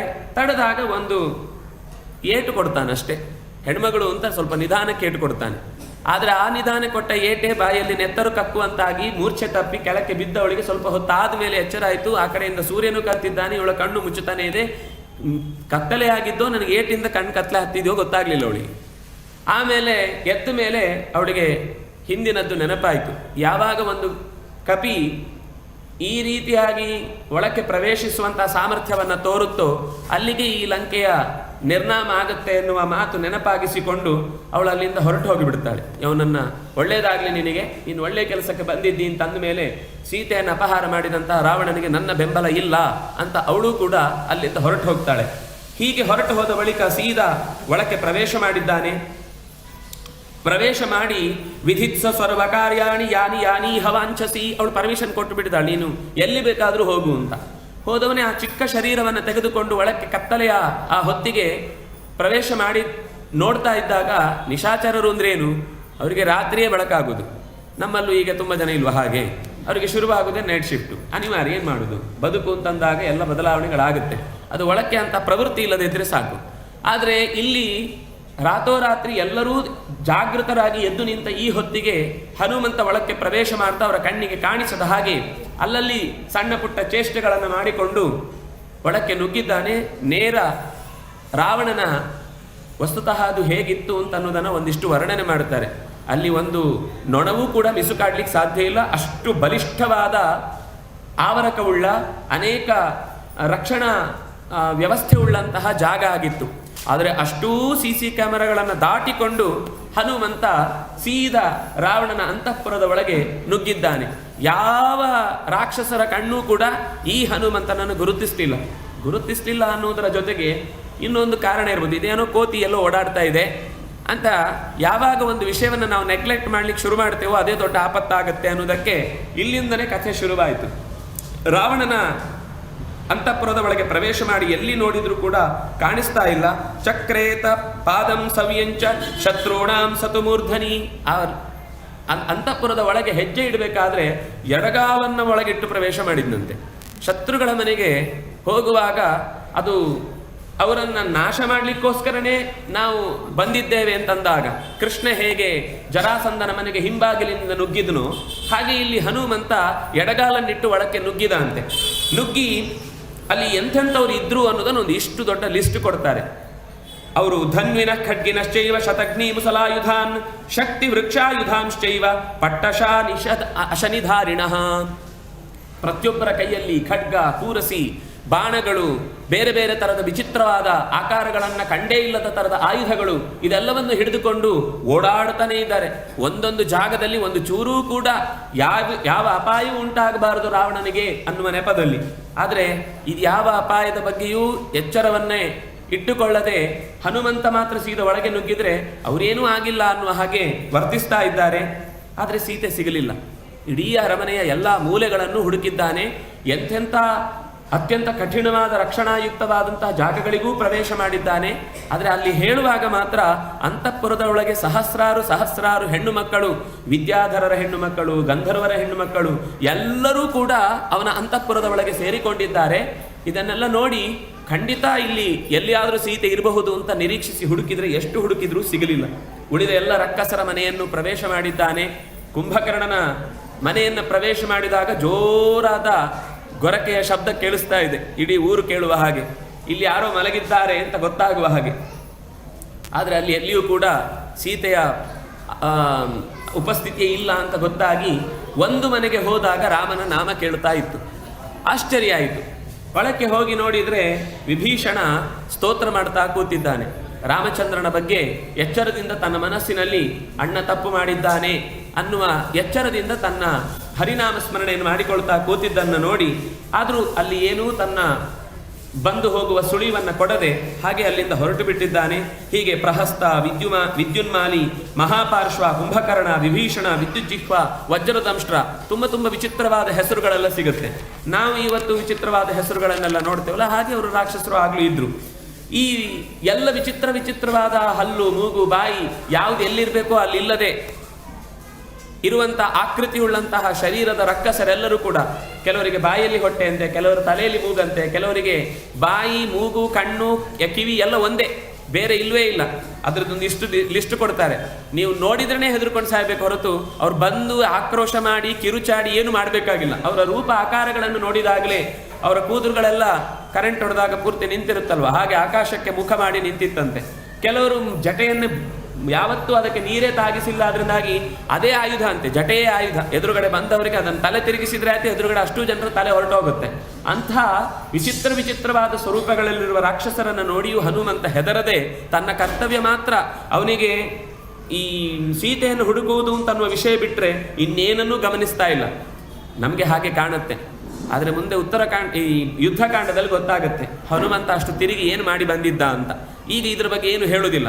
ಹೀಗೆ ಸೀತೆಯನ್ನು ಹುಡುಕುವುದನ್ನೇ ಯೋಚನೆ ಮಾಡ್ತಾ ಆ ರಾವಣನ ಮನೆಯ ಹತ್ತಿರ ನೋಡಿದರೆ ದೊಡ್ಡ ಪುಷ್ಪಕ ವಿಮಾನ ಇತ್ತು, ಅದು ಕುಬೇರನಿಗೆ ಸಂಬಂಧಪಟ್ಟದ್ದನ್ನು ಎಳೆದು ತಂದು ನಿಲ್ಲಿಸಿದ್ದ. ಹಾಗೆ ಯಾವ ಅಪೂರ್ವವಾದ ದೇವತೆಗಳ ವಸ್ತು, ಅದು ರತ್ನ, ವೈಢೂರ್ಯ ಇತ್ಯಾದಿಗಳೆಲ್ಲವನ್ನು ತಂದು ಕೂಡು ಹಾಕಿ ಇಟ್ಟುಕೊಂಡಿದ್ದಾನೆ. ಇದನ್ನು ಗಮನಿಸ್ತಾ ಮುಂದೆ ಹೋದಾಗ ಒಂದು ಕಡೆಯಲ್ಲಿ ಅಂತಃಪುರದಲ್ಲಿ ಸೀತೆಯೇ ನಾನು ನೋಡಿಬಿಟ್ಟೆ, ಸೀತೆಯೇ ಕಂಡುಬಿಟ್ಲು ಅಂತ ಅಂದುಕೊಂಡು ಅತ್ಯಂತ ಹಂಸತೂಲಿಕಾ ತಲ್ಪದಲ್ಲಿ ಮಲಗಿರುವ ಒಂದು ಹೆಣ್ಣನ್ನು ಕಂಡು, ಅತ್ಯಂತ ರೂಪವೂ ಚೆನ್ನಾಗಿತ್ತು, ಮುಖದಲ್ಲಿ ಒಳ್ಳೆಯ ಕಳೆಯೂ ಇತ್ತು, ದೇಹದ ಎಲ್ಲ ಸೌಷ್ಠವಗಳು ಕೂಡ ಆಕೆಗೆ ಹೇಳಿ ಮಾಡಿಸಿದಂತಿತ್ತು. ಇದೆಲ್ಲ ನೋಡಿ ಸೀತೆ ಸಿಕ್ಕಳು ಅಂತ ಅಂದುಕೊಂಡ್ರೆ ಕೊನೆಗೆ ಗಮನಿಸ್ತಾನೆ ಮುಖದಲ್ಲಿ ನೆಮ್ಮದಿಯ ನಿದ್ದೆ ಕಾಣಿಸ್ತಾ ಇದೆ. ಖಂಡಿತ ಸೀತೆ ಹೀಗೆ ನೆಮ್ಮದಿಯ ನಿದ್ದೆ ಮಾಡುವವಳು ಅಲ್ಲ ಅವಳು. ಅದರಿಂದಾಗಿ ಇದು ಸೀತೆ ಅಲ್ಲ ಅಂತ ಯೋಚಿಸಿ ಮತ್ತೆ ಗೊತ್ತಾಯಿತು ಅವಳು ಮಂಡೋದರಿ ಅಂತ, ರಾವಣನ ಹೆಂಡತಿ ಅಂತ ಗೊತ್ತಾಯಿತು. ಹಾಗೆ ಸೀತೆ ಅಲ್ಲ ಅಂತ ಗೊತ್ತಾದ್ಮೇಲೆ ಸ್ವಲ್ಪ ವಿಹ್ವಲಿತನಾದ್ರ. ನಾನು ಮಾಡಲಿಕ್ಕೆ ಬಂದ ಕೆಲಸ ಪೂರ್ಣವಾಗಿ ನಡೆಸಲಿಕ್ಕೆ ಆಗ್ತಾ ಇಲ್ಲಲ್ವಾ ಅಂತ. ಹೀಗೆ ಒಳಗೆ ಎಲ್ಲ ಎಲ್ಲಿ ಅಲ್ಲಿ ವರ್ಣನೆ ಮಾಡ್ತಾರೆ ಒಂದು ಅಧ್ಯಾಯ ಪೂರ್ತಿ. ಹೇಗಿದ್ರು ಅಂತಂದ್ರೆ ಹೇಗಿರಬಾರ್ದೋ ಹಾಗಿದ್ರು ಎಲ್ಲ ಹೆಣ್ಣುಮಕ್ಕಳು ಅಂತ. ನಾವು ಇವತ್ತು ಮಧ್ಯರಾತ್ರಿಗೆ ಎಲ್ಲ ಪಬ್ಬು ಕ್ಲಬ್ಬು ಅಂತ ನೋಡ್ತೇವಲ್ಲ, ಅದಕ್ಕಿಂತ ಏನು ಹೆಚ್ಚು ಇರಲಿಲ್ಲ. ಬಹುಶಃ ಈಗವೇ ಅದಕ್ಕಿಂತ ಹೆಚ್ಚಿರ್ಬೋದು, ಅದು ಇನ್ನೂ ಸ್ವಲ್ಪ ಕಮ್ಮಿಯೇ ಇತ್ತು. ಎಲ್ಲ ವಾದ್ಯ ವಿಶೇಷಗಳ ಜೊತೆಗೆ ಇದ್ದಂತಹ ಸಂತೋಷದಿಂದ ಕುಡಿದು ಮತ್ತರಾಗಿ ದೇಹದ ಯಾವ ವಸ್ತ್ರದ ಪರಿವೆಯೂ ಇಲ್ಲದೆ ಅಲ್ಲಲ್ಲಿ ಹೇಗೆ ಕೂತಿದ್ದೇವೆ, ಹೇಗೆ ಮಲಗಿದ್ದೇವೆ ಅಂತ ಗೊತ್ತಿಲ್ಲದೆ ತೂರಾಡ್ತಾ ಯದ್ವಾ ತದ್ವಾ ಮಾತನಾಡ್ತಾ ಕುಣಿತಾ ಶೂರ್ಪನಖಿ ಮೊದಲಾದವರನ್ನೆಲ್ಲ ನೋಡಿ ಅಸಹ್ಯ ಪಟ್ಟುಕೊಂಡು, ಆದರೆ ಅನಿವಾರ್ಯವಾಗಿ ಅಲ್ಲೆಲ್ಲ ಹೋಗಿ ಬರಬೇಕಾಯಿತು. ಅದನ್ನು ಕೊನೆಗೆ ಒಂದು ಕಡೆ ಮಾತು ಹೇಳ್ತಾನೆ, ಇದು ಅಕಸ್ಮಾತ್ ಪಾಪ ಆಯ್ತಾ? ನಾನು ನೈಷ್ಠಿಕ ಬ್ರಹ್ಮಚರ್ಯವನ್ನು ಆಚರಿಸಿಕೊಂಡು ಬಂದವನು, ಅಂಥ ನನಗೆ ಈ ಎಲ್ಲ ಹೆಣ್ಣು ಮಕ್ಕಳ ನಡುವೆ ಓಡಾಡುವುದರಿಂದಾಗಿ ಪಾಪ ಬರಬಹುದಾ? ಇಲ್ಲ ಅಂತಾನೆ. ಕಾಮಂ ದೃಷ್ಟ್ಯಾ ಮಯಾ ಸರ್ವಾಹ ವಿಶ್ವಸ್ತಾ ರಾವಣ ಸ್ತ್ರೀಯ ನತು ಮೇ ಮನಸಾ ಕಿಂಚಿತ್ ವೈಕೃತಂ ಉಪಪದ್ಯತೆ. ಯಾಕೆಂದ್ರೆ ನಾನ್ಯತ್ರಿ ಹಿ ಮಯಾ ಶಕ್ಯ ವೈದೇಹಿ ಪರಿಮಾರ್ಗಿತುಂ. ಹೆಣ್ಣು ಮಕ್ಕಳ ನಡುವೆ ಹುಡುಕದೆ ಕಾಡುಗಳ ಮಧ್ಯದಲ್ಲಿ, ಪ್ರಾಣಿಗಳ ಮಧ್ಯದಲ್ಲಿ, ಗಂಡಸರ ಮಧ್ಯದಲ್ಲಿ ನಾವು ಸೀತೆಯನ್ನು ಹುಡುಕ್ಲಿಕ್ಕಾಗತ್ತಾ? ಅದರಿಂದಾಗಿ ಸೀತೆಯನ್ನು ಹೆಣ್ಮಕ್ಕಳ ಮಧ್ಯದಲ್ಲೇ ಹುಡುಕಬೇಕು ಅಂದರೆ ಆಗ ಇನ್ನೂ ಸಂಸ್ಕಾರ ಹಾಗಿತ್ತು ರಾವಣನಿಗೂ ಸ್ವಲ್ಪ. ಈಗ ಹೆಣ್ಮಕ್ಳನ್ನ ಎಲ್ಲಿ ಹುಡುಕಬೇಕು ಅಂತಂದರೆ ಸ್ವಲ್ಪ ಕಷ್ಟನೇ ಹೇಳೋದು. ಹೆಣ್ಮಕ್ಳ ನಡುವೆ ಹುಡುಕಬೇಕು ಅಂದರೆ ಸಿಗುದೇ ಇಲ್ಲ ಅವರು. ಕೊನೆಗೆ ಒಂದು ಯೋಚನೆ ಮಾಡ್ತಾನೆ. ಮನೆಯೇವ ಮನುಷ್ಯಾಣಾಂ ಕಾರಣಂ ಬಂಧ ಮೋಕ್ಷಯೋಹೋ ಅನ್ನುವುದೇ ಮನೋಹಿ ಹೇತು ಸರ್ವೇಷಾಂ ಇಂದ್ರಿಯಾಣಾಂ ಪ್ರವರ್ತನೆ. ಬೇರೆ ಇಂದ್ರಿಯಗಳು ದಾರಿ ತಪ್ಪಬೇಕು ಅಂತಂದರೆ ಮನಸ್ಸೇ ಕಾರಣ ಹೊರತು ಉಳಿದ ಇಂದ್ರಿಯಗಳು, ಅಲರ್ಕನ ಕಥೆ ಒಂದು ಬರುತ್ತೆ, ಎಲ್ಲ ಇಂದ್ರಿಯಗಳನ್ನು ಅವನು ಹತೋಟಿಗೆ ತರಬೇಕು ಅಂತ ಯೋಚಿಸಿ ಇಂದ್ರಿಯಗಳನ್ನೇ ನಾಶ ಮಾಡಲಿಕ್ಕೆ ಹೋಗ್ತಾನೆ. ಆಗ ಇಂದ್ರಿಯಗಳೆಲ್ಲ ಹೇಳ್ತಾವೆ, ನಮ್ಮನ್ನು ಕೊಂದು ಏನಪ್ಪ ಉಪಯೋಗ? ನಮ್ಮ ಇಂದ್ರಿಯಗಳ ಸಪ್ರೇರೈತಿ, ಒಳಗಿನಿಂದ ಮನಸ್ಸೇ ಎಲ್ಲ ಇಂದ್ರಿಯಗಳನ್ನು ಪ್ರೇರೇಪಿಸಿ ಒಳಗಿನಿಂದ ಆನಂದ ಪಡ್ತಾ ಇರುತ್ತೆ. ಯಾರತ್ರ ಅದು ಬೇಡವಾದದ್ದು ಮಾತನಾಡಿ ಉದುರುದು ಹಲ್ಲು, ಆದರೆ ಮನಸ್ಸು ಸಂತೋಷ ಪಡ್ತಾ ಇರುತ್ತೆ. ನನಗೆ ಬೇಕಾದ ಸಿಕ್ಕಿತು ಅಂತ. ಆದರೆ ಅಪಾಯ ಎದುರಿಸುವುದು ಉಳಿದ ಹೊರಗಿನ ಇಂದ್ರಿಯಗಳು. ಇದು ತಪ್ಪಾಗತ್ತೆ ಅಂತ ಇಷ್ಟು ಯೋಚನೆ ಮಾಡಿ ನನ್ನ ಮನಸ್ಸು ಸ್ವಲ್ಪವೂ ಇದರಲ್ಲಿ ವೈಕೃತಗೊಂಡಿಲ್ಲ ಅನ್ನುವ ಕಾರಣಕ್ಕಾಗಿ ವೈದೇಹಿಯನ್ನು ಹುಡುಕುವ ಅನಿವಾರ್ಯತೆ. ಕೊನೆಗೆ ಎಲ್ಲ ಕಡೆಯಲ್ಲೂ ಹುಡುಕಿದ್ರು ಸಿಗದೇ ಇದ್ದಾಗ ಹಾಗಾದರೆ ಇನ್ನು ಮರಳಿ ವಾಪಸ್ಸು ಹೋಗುವುದಾ ಅಂತ ಯೋಚನೆ ಮಾಡಿಕೊಂಡಾಗ ಮತ್ತೆ ತನಗೇ ತಾನೇ ಒಂದು ಮಾತು ಹೇಳಿಕೊಳ್ತಾನೆ. ತುಂಬ ಒಳ್ಳೆಯ ಮಾತು ಇದು. ನಮಗೆ ಎಲ್ಲ ಸಂದರ್ಭದಲ್ಲೂ ಮತ್ತೆ ಮತ್ತೆ ನೆನಪಿಸಿಕೊಳ್ಬೇಕಾದ ಮಾತು. ಅನಿರ್ವೇದೋ ಹಿ ಸತತಂ ಸರ್ವಾರ್ಥೇಷು ಪ್ರವರ್ತಕಃ ಕರೋತಿ ಸಫಲಂ ಜಂತೋ ಕರ್ಮಯಚ್ಚ ಕರೋತಿ ಸಹ. ಮರಳಿ ಯತ್ನವ ಮಾಡು ಅನ್ನುವ ಮಾತು ಇದೆಯಲ್ವಾ, ಅದನ್ನೇ ಅವನು ಹೇಳುವುದು. ಅನಿರ್ವೇದ, ಯಾವುದೇ ಕೆಲಸ ಮಾಡಬೇಕಾದ್ರೂ ಕೂಡ ಛೆ ಇದು ನಮ್ಮ ಹತ್ರ ಆಗುವಂಥದ್ದಲ್ಲ ಅಂತ ಮಾತ್ರ ಯಾವತ್ತೂ ಅಂದ್ಕೊಳ್ಬಾರ್ದು. ಎಷ್ಟು ಸರ್ತಿ ನಾವು ಸೋಲ್ತೇವೋ ಅಷ್ಟಷ್ಟು ಅದು ಹೊಸ ಅನುಭವವನ್ನು ಕೊಟ್ಟು ನಮ್ಮ ಮುಂದಿನ ಹೆಜ್ಜೆಗೆ ಪೂರಕವಾಗಿ ನಿಲ್ಲುತ್ತೆ ಅಂತ ಯೋಚಿಸಬೇಕು ಹೊರತು ನಾನು ಸೋತದ್ರಿಂದ ನನಗೆ ಹಿಮ್ಮೆಟ್ಟುವಿಕೆ ಆಯಿತು ಅಂತ ಯೋಚಿಸಬಾರ್ದು. ಹಾಗೆ ಯಾರು ಅನಿರ್ವೇದವನ್ನು ತ್ಯಾಗ ಮಾಡಿ ಹೆಜ್ಜೆಯನ್ನು ಮುಂದಿಟ್ಟು ಬದುಕ್ತಾನೋ ಅವನು ಸಫಲನಾಗ್ತಾನೆ. ನಾನು ಕೂಡ ಸೀತೆ ಸಿಗುವ ತನಕ ಹುಡುಕುವುದೊಂದೇ ಕಾರ್ಯಕ್ರಮ. ಹುಡುಕಿದೆ ಸೀತೆ ಸಿಗಲಿಲ್ಲ ಅಲ್ಲ, ಸೀತೆ ಸಿಗುವ ತನಕ ಹುಡುಕಿದೆ ಅನ್ನುವ ಮಾತು ಬೇಕು ಅಂತ ಯೋಚಿಸಿ ಹೊರಟಿದ್ದಾನೆ. ತಾವದೇತಾಂ ಪುರೀಂ ಲಂಕಾಂ ವಿಚುನೋಮಿ ಪುನಃ ಪುನಃ. ಯಾಕೆಂದರೆ ಸಂಪಾತಿ ಹೇಳಿದ ಮಾತಿದೆ, ರಾಮಚಂದ್ರ ಕೊಟ್ಟ ಅಂಗುಲಿಯಕ್ಕ ಕೈಯಲ್ಲಿದೆ, ಸುಗ್ರೀವಾದಿಗಳು ನನ್ನ ಮೇಲೆ ನಂಬಿಕೆ ಇಟ್ಟಿದ್ದಾರೆ. ಇಲ್ಲಿ ನೋಡುವಾಗ ಎಲ್ಲ ಥರದ ಅಂಥದ್ದೇ ಅನ್ಯಾಯಗಳು ನಡೆದದ್ದು. ಯಾಕೆಂದರೆ ಎಷ್ಟೋ ದೊಡ್ಡ ದೊಡ್ಡ ಮನೆತನದ ಸ್ತ್ರೀಯರೆಲ್ಲ ಇಲ್ಲಿ ಬಿದ್ದಿದ್ದಾರೆ. ಈ ವಿಷಯ ಅಂತೂ ಸುಳ್ಳಲ್ಲ. ಎಲ್ಲ ಕಡೆ ಅಪೂರ್ವ ರತ್ನಗಳನ್ನು ಎಳೆದುಕೊಂಡು ಇಲ್ಲಿ ತಂದಿಟ್ಟಿದ್ದಾನೆ ಅನ್ನೋ ವಿಷಯ ಸುಳ್ಳಲ್ಲ. ಹಾಗಾಗಿ ಸೀತೆಯನ್ನ ಇದು ಹೆಚ್ಚು ಅಪೂರ್ವ ಅನ್ನುವ ಕಾರಣಕ್ಕೆ ನಮ್ಗೆ ಯಾರಿಗೂ ಕಾಣದ ರೀತಿಯಲ್ಲಿ ಇನ್ನೂ ಹೆಚ್ಚು ಅಡಗಿಸಿಟ್ಟಿದ್ದಾನೆ ಅಂತ ಅನಿಸುತ್ತೆ ಅಂತ ಯೋಚಿಸಿ ಮತ್ತೂ ಹುಡುಕ್ಲಿಕ್ಕೆ ಹೋದಾಗ ಇನ್ನು ಒಂದು ಸ್ಥಳ ಬಿಟ್ಟಿದ್ದೇನೆ. ಅಶೋಕವನಿಕಾ ಅನ್ನುವ ಜಾಗ ತುಂಬ ಅಪೇಕ್ಷೆ ಪಟ್ಟು ಬಯಸಿದ ಗಿಡಗಳನ್ನು ನೆಟ್ಟು ಬೆಳೆಸಿದ ಉದ್ಯಾನ ಅದು. ಈಗಲೂ ಕೆಲವೊಮ್ಮೆ ಬೋರ್ಡ್ ಇರುತ್ತೆ ಉದ್ಯಾನವನ ಅಂತ. ಅದು ಉದ್ಯಾನ ಆಗಬೇಕು, ಒಂದೋ ವನ ಆಗಬೇಕು. ಉದ್ಯಾನವನ ಆಗೋದು ಸಾಧ್ಯ ಇಲ್ಲ. ಕೊನೆಗೆ ಸರಿ ಅಂತ ನಾವೇ ಸಮಾಧಾನ ಮಾಡಿಕೊಳ್ಬೇಕು.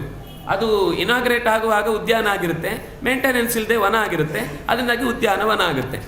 ನಾವು ಬಯಸಿದ ಗಿಡಗಳನ್ನು ಹಾಕಿ ನೆಟ್ಟರೆ ಅದು ಉದ್ಯಾನ. ಬಯಸದೆ ಪ್ರಕೃತಿಯೇ ತನಗೆ ಬೇಕಾದ ಮಣ್ಣಿನಲ್ಲಿ ಯಾವ ಗಿಡ ಬೇಕೋ ಅಂತ ಅದೇ ಬೆಳೆಸಿಕೊಳ್ಳುತ್ತೋ ಅದು ವನ. ತಾನೇ ಬಯಸಿ ಯಾವ ಗಿಡಗಳು ಬೆಳೆಯುತ್ತೋ ಅಂತಹ ಜಾಗಕ್ಕೆ ವನ ಅಂತ ಹೆಸರು.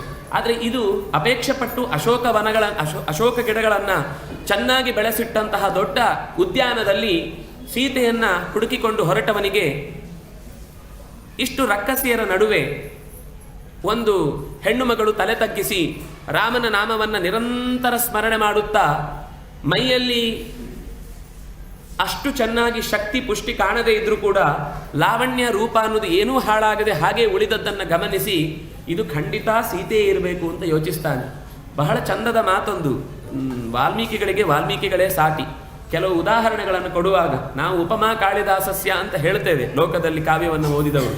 ಆದರೆ ನಿಜವಾಗಿ ಪ್ರತಿಪತ್ ಪಾಠಶೀಲಸ್ಯ, ಯಾವಾಗ ಒಬ್ಬ ಮನುಷ್ಯ ಪಾಠ್ಯದ ದಿವಸದಲ್ಲಿ ಓದಿದರೆ ಹೇಗೆ ತನ್ನ ವಿದ್ಯೆಯವ ತನುತಾಂಗತ, ವಿದ್ಯೆ ಹೇಗೆ ಪಾಠ್ಯ ದಿವಸ ಓದಿ ಅವನು ತನ್ನ ವಿದ್ಯೆಯನ್ನು ಕೃಶಗೊಳಿಸಿಕೊಳ್ಳುತ್ತಾನೋ ಹಾಗೆ ಇವಳು ಕಂಡ್ಲು ಅಂತ. ಇದಕ್ಕಿಂತ ಎರಡು ವಿಷಯ ಹೇಳಿದಾಗಾಯಿತು. ಒಂದು ಸೀತೆಯ ವರ್ಣನೆ ಮಾಡಿದ್ದು, ಎರಡನೇದು ಪಾಠ್ಯವಂತ ದಿವಸ ಅಧ್ಯಯನ ಮಾಡಿದರೆ ಒಬ್ಬ ಮನುಷ್ಯ ಅವನ ಬದುಕು ಹಾಳಾಗುತ್ತೆ, ಅವನ ಅಧ್ಯಯನ ನಾಶ ಆಗುತ್ತೆ. ಅಲ್ರಿ ಪಾಠ್ಯ ಯಾವುದು ಅಂತಲೇ ಗೊತ್ತಿರೋಲ್ಲ ನಮಗೆ ಸಂಡೇ ಮಂಡೇ ಹೇಳಿ, ಮಂಡೇ ಇಲ್ಲ ಅಂದರೂ ನಾವು ಅದೇ ರೀತಿ ಬದುಕುವವರು. ವಸ್ತುತಃ ಅಲ್ಲೂ ಕೂಡ ವಾರದ ಕಲ್ಪನೆಯಲ್ಲೇ ಶಾಸ್ತ್ರ ಚಿಂತನೆ ನಡೀತಾ ಇತ್ತು. ಅಂದರೆ ವಾರ ಅಂದರೆ 7 ದಿನ ಅಂತ ಅಷ್ಟೇ ಅರ್ಥ ಹೊರತು ಸಂಡೇ ಮಂಡೇ ಅಲ್ಲ. ಈಗ ನೋಡಿ, ಪಾಡ್ಯದಿಂದ 7ನೇ ದಿವಸ ಅಷ್ಟಮಿ, ಅಷ್ಟಮಿಯಿಂದ ಮತ್ತೆ 7ನೇ ದಿವಸ ಪಾಡ್ಯ. ಅಂದರೆ ಅಷ್ಟಮಿಗೆ ಒಂದು ಬ್ರೇಕು, ಮತ್ತೆ ಪಾಡ್ಯಕ್ಕೆ ಒಂದು ಬ್ರೇಕು. ಅಷ್ಟಮಿಗೆ ಶಾರ್ಟ್ ಬ್ರೇಕು, ಅಂದರೆ ಅಧ್ಯಯನ ಪೂರ್ತಿ ಬಿಡುವ ಹಾಗಿಲ್ಲ, ಹೊಸ್ತು ಓದುವ ಹಾಗಿಲ್ಲ ಅಷ್ಟೇ.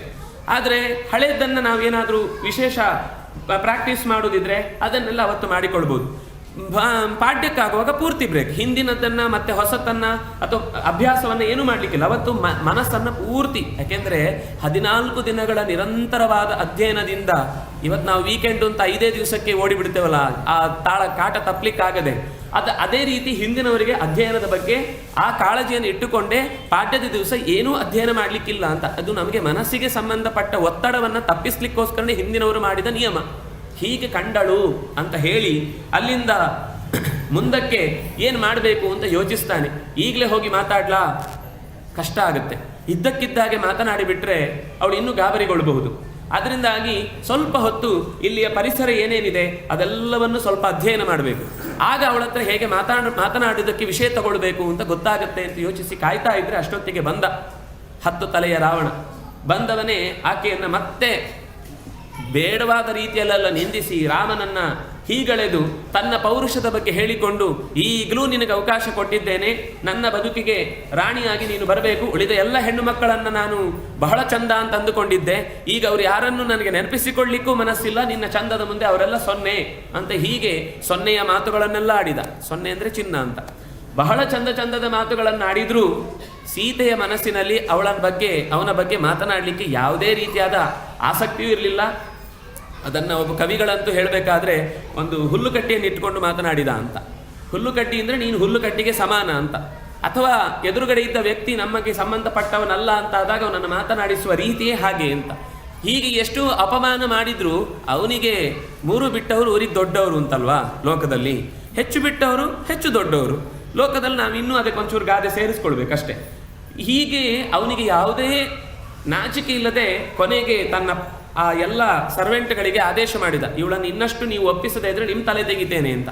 ಜೊತೆಗೆ ಅವಳಿಗೂ ಹೇಳಿದ, 2 ತಿಂಗಳಾದ ಮೇಲೆ ಇವಳು ಇನ್ನೂ ಅವಕಾಶ ಅಷ್ಟೇ ಕೊಡೋದು, ಇನ್ನೂ ಅವಳು ಒಪ್ಕೊಳ್ಳಿಲ್ಲ ಅಂದರೆ ಪ್ರಾತರಾಶಃ ಬೆಳಿಗ್ಗೆ ತಿಂಡಿಗೆ ಇವಳನ್ನು ಹುರಿದು ಕಾಯಿಸಿ ತಂದು ಕೊಟ್ಟುಬಿಡಿ, ನಾನು ಆಹಾರವಾಗಿ ಸ್ವೀಕರಿಸಿ ಸಂತೋಷ ಪಡ್ತೇನೆ ಅಂತ ಹೇಳಿ ಹೊರಟು ಹೋದ ಬಳಿಕ ಅದೇ ಹತ್ತಿರದಲ್ಲಿ ಕೂತಿದ್ದ ರಕ್ಕಸಿಯರೆಲ್ಲ ಏಕಾಕ್ಷಿ, ಒಬ್ಳು ಒಂದೇ ಕಣ್ಣಿನವಳು, ಇನ್ನೊಬ್ಳು ಏಕಕರ್ಣ, ತಲೆಯಲ್ಲಿ ಇಡೀ ಒಂದು ಕಿವಿ ಮಾತ್ರ ಇದ್ದದ್ದು, ಇನ್ನೇನು ಇರಲಿಲ್ಲ. ಆಮೇಲೆ ಮಸ್ತಕೋಚ್ಛ್ವಾಸನಾಸಿಕಾಂ, ತಲೆಯಲ್ಲಿ ಉಸಿರಾಡ್ತಾ ಇದ್ದಂಥ ಒಂದು ಶರೀರ ಬೇರೆ ಇಲ್ಲವೇ ಇಲ್ಲ, ಇಡೀ ದೇಹ ತಲೆಯಲ್ಲಿ ಮೇಲೆ ಒಂದು ದೊಡ್ಡ ಮೂಗು, ಅದರಲ್ಲಿ ಬರೀ ಗಾಳಿ ಒಳಕ್ಕೆ ಹೊರಕ್ಕೆ ಹೋಗ್ತಾ ಇತ್ತು, ಯಾವುದೋ ಉಸಿರ ತಿದಿ ಇದ್ದಾಗಿತ್ತು. ಈ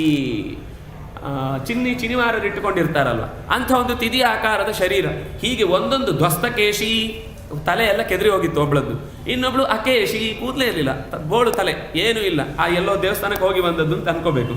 ಕೇಶ ಕಂಬಲಧಾರಿಣಿ, ತಲೆ ಅಂತ ಅನ್ನೋದು ಕಂಬಳಿಯ ರಾಶಿ ಬಿದ್ದ ಹಾಗೆ ನೋಡ್ಲಿಕ್ಕೆ ಅಸಹ್ಯ ಬರಬೇಕು, ಮೈಯೆಲ್ಲ ಕೂದಲು, ಬಾಯಿ ಇಲ್ಲ, ಮೂಗಿಲ್ಲ, ಇಂಥ ವಿಚಿತ್ರ ಆಕಾರದವರು ಪ್ರತಿಯೊಬ್ಬರು ಭೀಷಯಾಮಾಸ, ಪ್ರತಿಯೊಬ್ಬಳು ನಿಂತು ಮತ್ತೆ ಮತ್ತೆ ಮತ್ತೆ ಮತ್ತೆ ಅವಳನ್ನು ಕಂಗೆಡಿಸುವ ಹಾಗೆ ಮಾತನಾಡಿ ಕೊನೆಗೆ ಅವರು ಸುಸ್ತಾದರು. ಸೀತೆಯ ಪ್ರತಿಕ್ರಿಯೆ ದುಃಖ ವಿಲಾಪ ಇದ್ದದ್ದು ಬಿಟ್ಟರೆ ಅದಕ್ಕೆ ಪರಿಣಾಮ ಏನೂ ಆಗಲಿಲ್ಲ. ಎಲ್ಲವರ ಆಟೋಪಗಳು ಶಾಂತವಾದ ಬಳಿಕ ಹನುಮಂತ ನಿಧಾನಕ್ಕೆ ಹತ್ತಿರ ಹೋಗಬೇಕು ಅಂತ ಅಂದ್ಕೊಂಡವನು ಬೇಡ, ದೂರದಲ್ಲಿ ತಾನೂ ಒಂದು ಮರದ ಎಲೆಯ ನಡುವೆ ಕುಳಿತುಕೊಂಡು ರಾಮನ ಕಥೆಯನ್ನೆಲ್ಲ ಹೇಳಲಿಕ್ಕೆ ಶುರು ಮಾಡಿದ. ರಾಮೋ ನಾಮ ಜನೈಶ್ರುತಃ, ರಾಮ ಅಂತ ಒಬ್ಬ ಇದ್ದ, ದಶರಥನ ಮಗ ಅಂತ ಇಡೀ ರಾಮಾಯಣದ ಅಷ್ಟೂ ಕಥೆಯನ್ನು ಹೇಳಿ ಪ್ರತಿ ಸರ್ತಿಯೂ ರಾಮನ ವೈಶಿಷ್ಟ್ಯವನ್ನು ಹೇಳುವಾಗಲೆಲ್ಲ ಇದೆಲ್ಲಿಂದ ಧ್ವನಿ, ವಸ್ತುತಃ ತಾನು ರಾಮ ರಾಮ ಅಂತ ಹೇಳ್ತಾ ಇದ್ಲು, ಆದರೆ ನನ್ನ ಮಾತೆ ಮತ್ತೆ ಎಲ್ಲೋ ರಿಬೌಂಡ್ ಹೊಡಿತಾ ಇದೆ, ರಿಪೀಟ್ ಆಗ್ತಾ ಇದೆ ಅಂತ ಅನ್ನಿಸಿ ಕಿವಿ ನಿಮಿರಿತು, ನಿಂತು ಆಸಕ್ತಿ ಕೆರಳಿ ಹುಡುಕಿದ್ಲು ಎಲ್ಲ ಕಡೆಗೂ. ದಿಕ್ಕಿನಲ್ಲಿ ಈ ರಾಮ ಅನ್ನುವ ಸದ್ದು ಬಂದದ್ದೇ ನನ್ನ ಬದುಕಿಗೆ ಅಮೃತವನ್ನು ಕುಡಿಸಿದ ಹಾಗೆ ಅನ್ನಿಸ್ತಾ ಇದೆ. ಮಾತಿನಲ್ಲಿ ಮಾಧುರ್ಯ, ಜೊತೆಗೆ ಹೇಳುವ ರಾಮನ ಕಥೆಯ ವೈಶಿಷ್ಟ್ಯ. ಹನುಮಂತ ಕಥೆ ಹೇಳಿದ ಅಂದರೆ ಕೇಳಬೇಕಾ? ಯಾಕೆಂದರೆ ಅವನಷ್ಟು ಜಗತ್ತಿನಲ್ಲಿ ಅತ್ಯಂತ ಚಂದವಾಗಿ ಕಥೆ ಹೇಳುವ ವ್ಯಕ್ತಿಯನ್ನು ನಾವು ಹುಡುಕಿದ್ರೂ ಸಿಗಲಿಕ್ಕಿಲ್ಲ. ಅಷ್ಟು ಚಂದದ ಕಥೆ ಹೇಳಿದ ಮೇಲೆ ತಾಯಿ ಮುಂದೆ ಒಪ್ಪಿಸಿದ್ದು ಅವನು. ಇನ್ನೇನು, ನಾನು ಎಲ್ಲ ಕಥೆಯನ್ನು ಕೇಳಿದ್ದೇನೆ ಅಮ್ಮ, ನಿನ್ನ ಮುಂದೆ ಒಪ್ಪಿಸ್ತೇನೆ ಅಂತ ಒಪ್ಪಿಸ್ಲಿಕ್ಕೆ ಶುರು ಮಾಡಿದಾಗ ತಾಯಿ ಕಿವಿ ಕೊಟ್ಟು ಕೇಳಿ ಯಾವಾಗ ಆಸಕ್ತಿಯಿಂದ ಅದೇ ತದೇಕ ಚಿತ್ತವಾಗಿ ಅವಳ ಗಮನ ಹರಿಯಿತೋ ತಕ್ಷಣ ಹನುಮಂತ ಇಳಿದು ಬಂದಾಗ ಒಂದು ಕ್ಷಣ ಗಾಬರಿಯಾಯಿತು.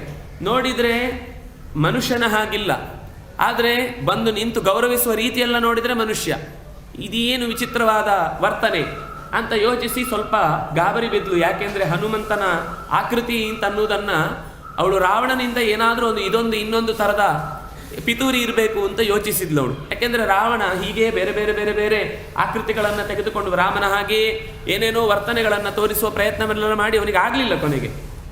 ಆದರೆ ಈ ಹನುಮಂತನಿಂದ ಏನಾದರೂ ಮಾಡಿಸಿರಬಹುದು ಅಂತ ಸೀತೆ ಯೋಚನೆ ಮಾಡಿ ಒಪ್ಪದೇ ಇದ್ದಾಗ ಮತ್ತೆ ಇಡೀ ಕಥೆಯನ್ನು ನಿರೂಪಿಸಿ ಪ್ರಸಾದಯಸ್ವತ್ವಂಚೈನಂ ಶರಣಾಗತ ವತ್ಸಲಂ, ನೀನು ನನ್ನನ್ನು ತಪ್ಪು ತಿಳಿಬೇಡ ತಾಯಿ, ನಿನ್ನ ಬಗ್ಗೆ ಬಹಳಷ್ಟು ರಾಮಚಂದ್ರ ಹೇಳಿದ್ದನ್ನು ಕೇಳಿಯೇ ಇಲ್ಲಿ ತನಕ ಬಂದಿದ್ದೇನೆ. ನಿನ್ನನ್ನು ಕಳೆದುಕೊಂಡ ಮೇಲೆ ರಾಮನ ಅಸ್ತಿತ್ವವನ್ನು ನಾವು ನಿರೀಕ್ಷಿಸಲಿಕ್ಕೂ ಸಾಧ್ಯ ಇಲ್ಲ, ಯೋಚಿಸಲಿಕ್ಕೂ ಸಾಧ್ಯ ಇಲ್ಲ. ನೀನು ಹೋದ ದಾರಿಯ ಪ್ರತಿಯೊಂದು ಗಿಡಗಳನ್ನೂ ಕೇಳಿದ್ದಾನೆ.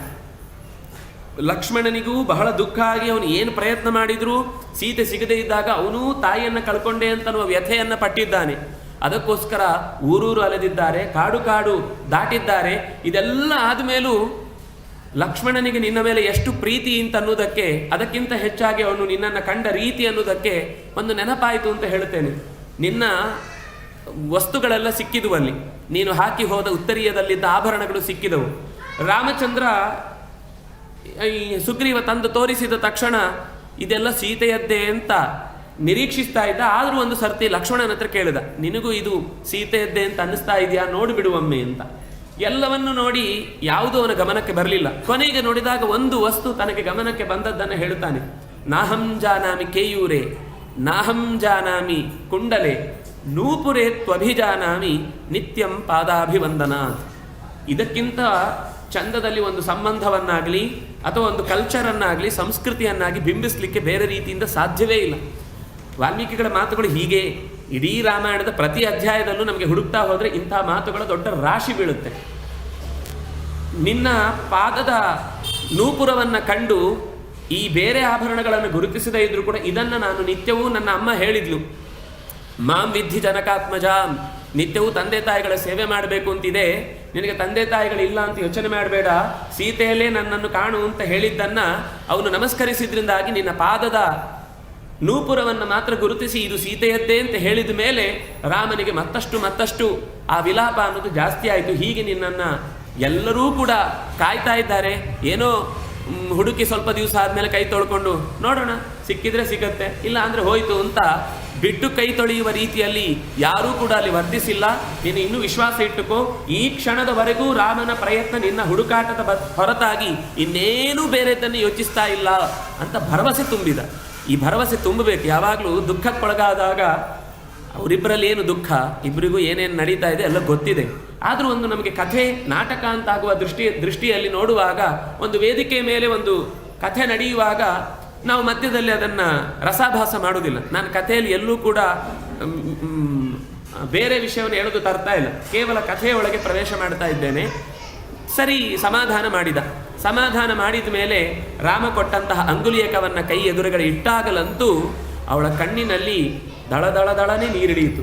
ರಾಮನನ್ನೇ ನೋಡಿದ ಸಂತೋಷ ನನಗಾಯಿತು ಅಂತ ಬಹಳ ಅವಳು ಏನೇನು ಮಾಡುತ್ತಿದ್ಲು ಅಂತ ಅನ್ನೋದನ್ನು ಸಂಪಾತಿ ಒಂದು ಕಡೆ ಹೇಳಿದ್ದ. ನಿತ್ಯವೂ ರಾಮಚಂದ್ರನನ್ನು ಲಕ್ಷ್ಮಣನನ್ನು ನೆನಪಿಸಿಕೊಂಡು ಇಂದ್ರ ಅವಳಿಗೆ ವಿಶೇಷವಾದ ಭೋಗವನ್ನು ಅನ್ನವನ್ನು ತಂದಿಟ್ಟರು. ಅವಳು ಅದನ್ನು ನೇರ ಸ್ವೀಕರಿಸಿದೆ, ಇದು ರಾಮಚಂದ್ರನಿಗೆ, ಇದು ಲಕ್ಷ್ಮಣನಿಗೆ ಅಂತ ತೆಗೆದಿಟ್ಟು. ಯಾಕೆಂದರೆ ಮನೆಯಲ್ಲಿ ಯಾವಾಗಲೂ ಊಟ ಬಡಿಸ್ತಾ ಇದ್ದದ್ದು ರಾಮಚಂದ್ರನಿಗೆ ಲಕ್ಷ್ಮಣನಿಗೆ ಅಂತ ತೆಗೆದಿಟ್ಟೇ ಊಟ ಮಾಡ್ತಾ ಇದ್ದವಳಾದ್ರಿಂದಾಗಿ ಅಲ್ಲೂ ಕೂಡ ಆ ಅಮೃತಪಾನವನ್ನು ತಂದು ಇಟ್ಟು ಇಂದ್ರ ಕೊಟ್ಟಾಗ ಅದನ್ನು ತಾನು ಸ್ವೀಕರಿಸಿದೆ. ಮೊದಲು ರಾಮಚಂದ್ರನಿಗೆ ಲಕ್ಷ್ಮಣನಿಗೆ ಅಂತ ಹಾಕಿದ ಮೇಲೆ ಉಳಿದದ್ದನ್ನು ತಾನು ಸ್ವೀಕರಿಸ್ತಾ ಇದ್ಲು ಅಂತ. ಹೀಗೆ ಅವರ ಸಂಬಂಧದ ನಡುವೆ ಹನುಮಂತ ಮತ್ತಷ್ಟು ಬಲಯುತಗೊಳಿಸುವಂತಹ ಇನ್ನು ರಾಮನ ಆ ಎಲ್ಲ ಒಡನಾಟಗಳ ಪ್ರೀತಿಯನ್ನು ವ್ಯಕ್ತಪಡಿಸ್ತಾನೆ. ಕೊನೆಗೆ ಅವಳು ಕೂಡ ಚೂಡಾಮಣಿಯನ್ನು ಎತ್ತಿಕೊಟ್ಟು ಇದನ್ನು ರಾಮನಿಗೆ ಕೊಡು ನನ್ನ ನೆನಪಾಗಿ. ಅಂದರೆ ಇನ್ನೂ ಏಕಾಂತದ ಒಂದು ಕಥೆಯನ್ನು ಅಲ್ಲಿ ಹೇಳ್ತಾರೆ. ಕಾಕಾಸುರನ ಕಥೆಯನ್ನು ರಾಮ ಅವನಿಗೆ ಹೇಳಿ ಕಳುಹಿಸಿರ್ತಾನೆ. ನಾವಿಬ್ಬರೇ ಇದ್ದಾಗ ನಡೆದ ಘಟನೆ ಅಂತ ಬೇಕಾಗತ್ತೆ. ಯಾಕೆಂದರೆ ಎಷ್ಟೋ ಸಂದರ್ಭದಲ್ಲಿ ಶತ್ರುಗಳ ಮಧ್ಯದಲ್ಲಿರಬೇಕಾದ್ರೆ ನಾವು ಎಷ್ಟು ಎಚ್ಚರ ಇದ್ರೂ ಸಾಕಾಗುವುದಿಲ್ಲ. ಸೀತೆಯೂ ಕೂಡ ಅದನ್ನು ಬಹಳ ಗಮನಿಸ್ತಾಳೆ. ಅದರಿಂದಾಗಿ ನಿನ್ನ ಹತ್ರ ಖಂಡಿತ ಅವಳು ಕೇಳ್ತಾಳೆ, ನನಗೆ ಮತ್ತು ರಾಮನಿಗೆ ಸಂಬಂಧಪಟ್ಟ ಇನ್ಯಾರಿಗೂ ಗೊತ್ತಿಲ್ಲದ ಕಥೆ ಹೇಳು ಅಂತ. ಆಗ ನೀನು ಈ ಕಾಕಾಸುರನ ಕಥೆಯನ್ನು ಹೇಳು ಅಂತ ಅವಳಿಗೆ ಆಪತ್ತುಂಟು ಮಾಡಿದ ಆ ರಾಕ್ಷಸನನ್ನ ತನ್ನ ದರ್ಭೆಯಿಂದ ಕಣ್ಣು ಕುಕ್ಕಿ ಅವನ ಕಣ್ಣಿನಲ್ಲಿ ಸೇರಿಕೊಂಡಿದ್ದ ಅಸುರನನ್ನು ನಾಶ ಮಾಡಿದ. ಕೊನೆಗೆ ಮುಂದೆ ಯಾವತ್ತೂ ಕೂಡ ಏಕಗೋಲ, ಕಣ್ಣಿನ ದೃಷ್ಟಿ ಒಂದೇ, ಆ ಕಡೆ ಈ ಕಡೆ ಎರಡು ಕಡೆ ನೋಡುವಾಗ ದೃಷ್ಟಿ ಒಂದೇ ಆಗಿ ಎರಡು ಗೋಲಗಳಿಂದ ನಿರೀಕ್ಷೆ ಮಾಡುವಂತಹ ರೀತಿಯಲ್ಲೇ ಆ ಕಾಗೆಗಳ ಸಂಸಾರ ಬೆಳೆಯಿತು ಅನ್ನೋದನ್ನು ಹೀಗೆ ನಿರೂಪಣೆ ಮಾಡಿ, ವಾಯಸೀಕೃತವಾನ್ ಕ್ರೂರಾಂ ಮತಿಂ ಮತಿಮತಾಂ ವರಹ ಸುತಂ ಸತಂ ಪ್ರದೀಪ್ತಂ ಚಿಕ್ಷೇಪ ದರ್ಭಂ ತಂ ವಾಯಸಂ ಪ್ರತಿ. ದರ್ಭೆಯಿಂದ ಹಾಗೆ ನಾಶ ಮಾಡಿದ ಕಥೆಯನ್ನು ಕೇಳಿದ ಮೇಲಂತೂ ಅವಳಿಗೆ ಇನ್ನೂ ಖುಷಿಯಾಯಿತು. ಅವನು ಬಗ್ಗಿ ನಮಸ್ಕಾರ ಮಾಡಿದಾಗ ಸೀತೆಗೆ ಖಂಡಿತ ಮತ್ತೆ ನನ್ನ ರಾಮ ಬಂದು ಕರೆದುಕೊಂಡು ಹೋಗ್ತಾನೆ ಅಂತ ವಿಶ್ವಾಸ ಉಂಟಾಯಿತು. ಆದರೆ ಸ್ವಲ್ಪ ಹೊತ್ತಿಗೆ ಮತ್ತೆ ದುಃಖ ಶುರುವಾಯಿತು. ಈ ಯಾವಾಗಲೂ ಅದು ಹಾಗೆ, ಒಂದು ಸರ್ತಿ ವಿಶ್ವಾಸ ಬರುತ್ತೆ, ಮತ್ತೇನೋ ನೆನಪಾಗುತ್ತೆ, ಮತ್ತೆ ನೆನಪಾಗಿ ಮತ್ತೆ ಬೇಜಾರಾಗುತ್ತೆ. ಹಾಗೆ ಬೇಜಾರಾಯಿತು ಅವಳಿಗೆ. ಯಾಕೆಂದರೆ ನೀನೇನೋ ಒಬ್ಬ ಮಹಾಕಪಿ ಬಂದುಬಿಟ್ಟಿಯಪ್ಪ, ಆದರೆ ಉಳಿದವರೆಲ್ಲ ಹೇಗೆ ಬರೋದು? 100 ಯೋಜನೆ ದಾಟಿ ಬರಬೇಕು. ಇದೇನು ಲಂಕೆ ಅಂತ ಅನ್ನೋದು ಸುಮ್ಮನೆ ಹೀಗೆ ಮೋರಿ ದಾಟಿದ ಹಾಗೆ ನೀನು ದಾಟಿದ್ರೆ ಉಳಿದವರಿಗೆಲ್ಲ ದಾಟ್ಲಿಕ್ಕೆ ಆಗೋದಿಲ್ಲಪ್ಪ, ಕಷ್ಟ ಇದೆ ಅಂತ ನನಗನ್ನಿಸ್ತಾ ಇದೆ. ರಾಮ ಹೇಗೆ ಬರ್ತಾನೆ ಇಲ್ಲಿ ತನಕ ಅಂತ. ಆಗ ಹನುಮಂತನ ಮಾತು, ಎಷ್ಟು ಒಂದು ವಿನಯವಂತಿಕೆ, ಎಷ್ಟು ಒಂದು ಅಹಂಕಾರವನ್ನು ತ್ಯಾಗ ಮಾಡುವಂತಹ ಗುಣ.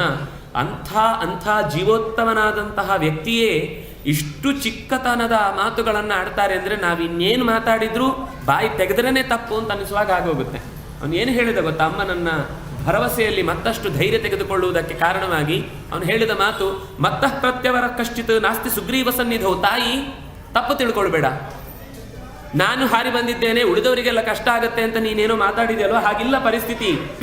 ಇಡೀ ಸುಗ್ರೀವನ ಸೈನ್ಯದಲ್ಲಿ ಎಲ್ಲ ಕೆಲಸಗಳನ್ನು ಮಾಡುವ ತಾಕತ್ತುಳ್ಳವರೇ ಜಾಸ್ತಿ, ಅದರಲ್ಲಿ ನಾನು ಕೊನೆಯವನು. ವಸ್ತುತಃ ಕೊನೆಯವನು ಅಂದರೆ ಈ ಕಡೆಯಿಂದ ಇಟ್ಕೊಳ್ಬೇಕು ನಾವು, ಯಾಕೆಂದರೆ ಕೊನೆಯವನೊಂದಾಗಿ ಈ ಕಡೆಯಿಂದ ಇಟ್ಕೊಳ್ಬೋದು, ಈ ಕಡೆಯಿಂದ ಇಟ್ಕೊಳ್ಬೋದು. ಆದರೆ ಅವನು ಹೇಳಿದ್ದು, ನನ್ನ ಅಸ್ತಿತ್ವ ಅನ್ನೋದು ಸುಗ್ರೀವನಿಗೆ ಅತ್ಯಂತ ಚಿಕ್ಕ ಕೋತಿ. ನಾನು ಉಳಿದವರೆಲ್ಲ ಇನ್ನೇನು ಯೋಚನೆ ಮಾಡು, ಅವರ ಸಾಮರ್ಥ್ಯ ಏನು, ಅದರಿಂದಾಗಿ ನೀನು ಏನು ಯೋಚನೆ ಮಾಡಬೇಕಾದ ಅಗತ್ಯ ಇಲ್ಲ. ಖಂಡಿತ ರಾಮಚಂದ್ರ ಈ ಸೈನ್ಯವನ್ನು ಇಟ್ಟುಕೊಂಡು ಇಲ್ಲಿ ತನಕ ಬಂದು, ಯಾಕೆಂದರೆ ನಾನು ಇಲ್ಲಿಗೆ ಬಂದಿದ್ದೇನೆ ಅಂದಮೇಲೆ ಉಳಿದವರೆಲ್ಲ ಆರಾಮವಾಗಿ ಬರ್ತಾರೆ. ಖಂಡಿತ ಈ ರಾವಣನ ಅಟ್ಟಹಾಸವನ್ನು ಮೆಟ್ಟಿ ನಿಲ್ಲುವಂತಹ ಕರ್ತವ್ಯವನ್ನು ರಾಮಚಂದ್ರ ಮಾಡಿಯೇ ಮಾಡ್ತಾನೆ ಅಂತ ಅವಳಿಗೆ ನಮಸ್ಕರಿಸಿ, ನಾನು ಬಂದು ಹೋದದ್ದು ರಾವಣನಿಗೆ ಗೊತ್ತಾಗಬೇಕು, ಕಳ್ಳತನದಿಂದ ಬಂದು ಹೋದ ಅಂತ ಆಗಬಾರ್ದು. ಅದು ರಾಮನ ಮರ್ಯಾದೆಗೆ ಧಕ್ಕೆ ಬರುತ್ತೆ. ಬಂದು ಹೋಗಿದ್ದೇನೆ ಅಂತ ಅನ್ನುವ ಕುರುಹನ್ನು ತೋರಿಸಬೇಕು ಅಂತ ಹೇಳಿ, ಏನಾದರೂ ಸ್ವಲ್ಪ ತಿನ್ಲಿಕ್ಕೆ ಕೊಡಮ್ಮ ಅಂತ ಕೇಳುತ್ತಾನೆ. ಮಗು, ನೀನು ಖಂಡಿತ ನಾನು ಕೊಡಬೇಕು ಅಂತ ಬಯಸ್ತಾ ಇದ್ದೇನೆ, ನನ್ನದು ಅಂತ ಇಲ್ಲಿ ಕೊಡ್ಲಿಕ್ಕೇನು ಇಲ್ಲ ಅನ್ನುವ ಕಾರಣಕ್ಕಾಗಿ ಆದರೂ ಯಾವುದಾದ್ರೂ ಒಂದೆರಡು ಹಣ್ಣು ಬಿದ್ದಿದ್ರೆ ನೋಡಿಕೊಂಡು ಆಯ್ಕೊಂಡು ತಿಂದ್ಕೊಂಡು ಹೋಗು.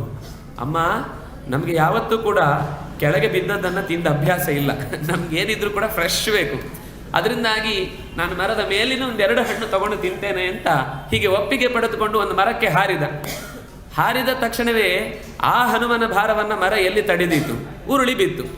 ಮರ ಬಿದ್ದ ತಕ್ಷಣ ಅದು ನೆಲಕ್ಕೆ ಬೀಳುವ ಪ್ರಶ್ನೆ ಇಲ್ಲ. ನೀವು ಕೋತಿಗಳನ್ನು ನೋಡ್ಬೋದು, ಅವುಗಳು ಏನಾದರೂ ಜಾರಿದ್ರು ಇನ್ನೊಂದು ಟೊಂಗೆ ಹಿಡ್ಕೊಂಡು ಪಕ್ಕ ಆಶ್ರಯವನ್ನು ಪಡ್ಕೊಳ್ತವೆ. ಒಂದು ಮರದಿಂದ ತಪ್ಪಿಸಿಕೊಂಡು ಇನ್ನೊಂದು ಮರಕ್ಕೆ ನೆಗೆದ, ಅದು ಉದುರಿತು. ಅದರಿಂದ ಇನ್ನೊಂದು ಪಕ್ಕಕ್ಕೆ ಕರೆದ. ಹೀಗೆ ಸಿಡಿಲು ಬಿದ್ದ ಹಾಗೆ ಚಟಚಟ ಅಂತ ಇಡೀ ಊರು ಸುತ್ತುವ ನೆಪದಲ್ಲಿ ಹನುಮಂತನ ಪಾದಾಘಾತಕ್ಕೆ ಒಳಗಾದ ಸದ್ದು ಇಡೀ ಲಂಕೆಯನ್ನ ಕ್ಷಣದಲ್ಲೇ ವ್ಯಾಪಿಸಿಕೊಂಡು ಆಯಿತು. ಲಂಕೆ ಬಹುಶಃ ಬಿರಿದು ನೆಲದಲ್ಲಿ ಹೂತು ಹೋಗುತ್ತೆ ಅಂತ ಯೋಚಿಸಿ ಗಾಬರಿಯಿಂದ ಕಾವಲುಗಾರರೆಲ್ಲ ಒಂದೇ ಸರಿಗೆ ತಮ್ಮ ಕೈಯಲ್ಲಿದ್ದ ಎಲ್ಲ ಆಯುಧಗಳನ್ನು ಒಟ್ಟಿಗೆ ಹಿಡ್ಕೊಂಡು ಇವನ ಕಡೆಗೆ ಧಾವಿಸಿ ಬರ್ತಾ ಇದ್ದಾರೆ. ಹನುಮಂತ ತಕ್ಷಣ ಪ್ರಾಸಾದದ ಮೇಲೆ ಹಾರಿದ. ಆ ವಾಕ್ಯವನ್ನು ಓದುವಾಗ ಅದನ್ನು ಪಿಕ್ಚರೈಸ್ ಮಾಡಿ ತೋರಿಸ್ಬೇಕು. ಎಷ್ಟು ಚೆನ್ನಾಗಿದೆ ಅಂದರೆ ಅದನ್ನು ಮಕ್ಕಳಿಗಂತೂ ಹೇಳಬೇಕಾದ್ರೆ ಈ ಕಥೆ ಅಂತೂ ಬಹಳ ಆನಂದ. ಮೇಲಕ್ಕೆ ಎದ್ದು ನಿಂತು ಬಿಟ್ಟಿದ್ದಾನೆ. ಆ ಮೇನ್ ಡೋರಿಗೆ ಒಂದು ದೊಡ್ಡ ಲಾಕ್ ಮಾಡಲಿಕ್ಕೆ ಒಂದು ಕಬ್ಬಿಣದ್ದು ಸಲಾಕೆ ಇರುತ್ತಲ್ವ, ಅದನ್ನು ಹಿಡ್ಕೊಂಡು ಮೇಲಕ್ಕೆ ಬಂದು ನಿಂತಿದ್ದಾನೆ. ಇವರೆಲ್ಲ ತಮ್ಮ ವಿಕಾರವಾದ ಸ್ವರಗಳಿಂದ ಜೋರಾಗಿ ಕಿರ್ಚಿದ್ದಾರೆ. ಕಿರ್ಚಿದಾಗ ಹನುಮಂತ, ನಿಮ್ಗೆ ಮಾತ್ರ ಕಿರ್ಚಲಿಕ್ಕೆ ಬರುವುದಲ್ಲ, ನಿಮ್ಮೊಳಗೆ ಕಿರಿಚುವವನು ನಾನೇ ಅಂತ ಹೇಳಿ ಇನ್ನೂ ಜೋರಾಗಿ ಒಂದು ಸರ್ತಿ ಕಿರಿಚಿದ್ರೆ ಅವರ ಕಣ್ಣು, ಕಿವಿ, ಮೂಗು, ಬಾಯಿ ಎಲ್ಲ ಕಿತ್ತೇ ಹೋಯ್ತಂತೆ. ಆ ಸ್ವರ ಕೇಳಲಿಕ್ಕಾಗದೆ ಮೂಗಿನಲ್ಲಿ, ಕಿವಿಯಲ್ಲಿ ನೆತ್ತರು ಒಸರಿ ಅವರು ಅಲ್ಲೇ ಪ್ರಾಣವನ್ನು ಬಿಟ್ಟಿದ್ದಾರೆ. ಮತ್ತೆ ಹಿಂದಿಂದ ಬರ್ತಾ ಇದ್ದವರೆಲ್ಲ ಹೆದರಿಕೊಂಡು ಅಲ್ಲೇ ಮೈಯಲ್ಲಿದ್ದ ಕೊಳೆಯನ್ನೆಲ್ಲ ವಿಸರ್ಜನೆ, ಎಲ್ಲ ದ್ವಾರಗಳು ಓಪನ್ ಆಗಿ ಪ್ರಾಣ ಕಳ್ಕೊಂಡು ಅಲ್ಲೇ ಈ ಸಾಧ್ಯ ಇಲ್ಲ ಅಂತ ಅನಿಸಿಕೊಂಡು ಕೆಲವರೆಲ್ಲ ಹೋಗಿ ಸುದ್ದಿ ಹೇಳಿದರು. ಯಾಕಂದ್ರೆ ನಾವು ಇಷ್ಟೇ ಜನ ಹೋಗಿದ್ದು ಬಹಳ ಕಷ್ಟ ಆಗ್ತಾ ಇದೆ, ಅದರಿಂದಾಗಿ ಇನ್ನಷ್ಟು ದೊಡ್ಡ ಸೈನ್ಯ ಹಿಡಿದುಕೊಂಡು ಎದ್ದು ಬರಬೇಕು ಅಂತ. ಆ ಸೈನ್ಯದ ವಿವರಣೆ ಬಹಳ ಇದೆ. ಅದರಲ್ಲಿ ಇಡೀ ರಾವಣನ ಸೈನ್ಯದಲ್ಲಿ 1/3 ಸೈನ್ಯವನ್ನು ಹನುಮಂತ ಒಬ್ಬನೇ ನಾಶ ಮಾಡಿದ ಅಂತ. ಮಂತ್ರಿಗಳ ಪುತ್ರರು ಒಂದು 7 ಜನ ಬರ್ತಾರೆ, 5 ಜನ ಸೇನಾಧಿಪತಿಗಳು ಬರ್ತಾರೆ, 5 ಸೇನಾ ನೆಲೆಗಳೆಲ್ಲ ಒಂದೊಂದು ಕಡೆ ಇದ್ದದ್ದನ್ನು ಹನುಮಂತ ಓಡಾಡುವಾಗ ನೋಡಿಕೊಂಡಿದ್ದ. ಅಷ್ಟನ್ನೂ ಕೂಡ ನಾಶ ಮಾಡಿದ. ಎಷ್ಟಿತ್ತು ಸೈನ್ಯ ಅಂತ ನೀವು ಲೆಕ್ಕ ಹಾಕಬೇಕು. ಈಗೆಲ್ಲ ಬಿಡಿ, ಅಂದರೆ ಯುದ್ಧಕಾಂಡದಲ್ಲಿ ಯುದ್ಧ ಎಲ್ಲ ಮುಗಿದ ಮೇಲೆ ರಾವಣ ಒಬ್ಬನೇ ಉಳಿದದ್ದು. ಆವಾಗ ಅವನಿಗೊಂದು ವರ ಸಿಕ್ಕಿದ, ಒಂದು ಮಡಿಕೆಯಲ್ಲಿ ಇದ್ದ ಸೈನ್ಯ ಇತ್ತು. ಇದು ತುಂಬ ಅಪಾಯದ ಕಾಲದಲ್ಲಿ ಉಪಯೋಗಿಸಬೇಕು ಅಂತ ವಿಧಾತೃ ಕೊಟ್ಟ ವರ. ಆ ಸೈನ್ಯ ಇದ್ದದ್ದು 1 ಹಾಕಿದ ಮೇಲೆ 70 0 ಹಾಕಿಕೊಳ್ಳಿ. 1 ಅಂತ ಬರೆದ ಮೇಲೆ 70 0 ಹಾಕಿದ್ದು. ಇದೆಲ್ಲವನ್ನು ಲೆಕ್ಕ ಹಾಕಿದರೆ ಅದರಲ್ಲಿ 1/3 ಪಾಲನ್ನು ಹನುಮಂತ ಒಬ್ಬನೇ ನಾಶ ಮಾಡಿದ್ದಾನೆ. ಇಂತಹ ಸೈನ್ಯವನ್ನು ನಾಶ ಮಾಡಿ ಅವರು ಎಲ್ಲರೂ ಕೂಡ ಒಬ್ಬೊಬ್ಬರೇ ಬಂದವರೆಲ್ಲ ಕೈಯಲ್ಲಿ ಸಿಕ್ಕಿದಂತಹ ಆ ಬಾಗಿಲನ್ನು ಅಡ್ಡ ಇಟ್ಲಿಕ್ಕಿದ್ದಂಥದ್ದನ್ನು ತೆಗೆದು ಎಲ್ಲರ ತಲೆಗೆ ಬಾರಿಸ್ತಾ ಇದ್ದಾನೆ. ಈ ಎಲ್ಲ ತಲೆಗಳು, ಕೈಗಳು, ಕಾಲುಗಳು ಒಂದೊಂದು ದಿಕ್ಕಿಗೆ ಹಾರಿ ಸಮುದ್ರದ ಕಡೆಗೆ ಬೀಳ್ತಾನೆ ಇದೆ. ತಪ್ಪಿಸ್ಲಿಕ್ಕೆ ಆಗಲಿಲ್ಲ. ಯಾರು ಜೀವ ಉಳಿಸ್ಕೊಳ್ತೇವೆ ಅಂತ, ಕೆಲವರೆಲ್ಲ ಏನು ಅಂದರೆ ಅಕ್ಕಸರೇನು ಸಾಯ್ತೇವೆ ಅಂತ ಅವರೇ ಸತ್ತವ್ರ ಥರ ಬಿದ್ದುಕೊಂಡ್ರಂತೆ, ಹಾಗಾದ್ರೂ ಉಳ್ಕೊಂಡು ಬಿಡ್ತೀವ ಅಂತ. ಆದ್ರೆ ಉಳ್ಕೊಳ್ಳಿಕ್ಕೆ ಆಗಲಿಲ್ಲ, ಯಾಕೆಂದ್ರೆ ಹನುಮಂತನ ಕಿರಿಚಾಟ ಅಂತ ಕಿವಿಯೊಳಗೆ ಬಿದ್ದೇ ಬೀಳುತ್ತಾ ಅಲ್ಲೇ ಉಸಿರು ಬಿಡ್ತಿದ್ರು. ಇನ್ನು ಕೆಲವರೆಲ್ಲ ಉಳಿದ ರಕ್ಕಸರಲ್ಲ ಅವ್ರ ಮೇಲೆ ಬಿದ್ದು ಸಾಯ್ತಾ ಇದ್ರು.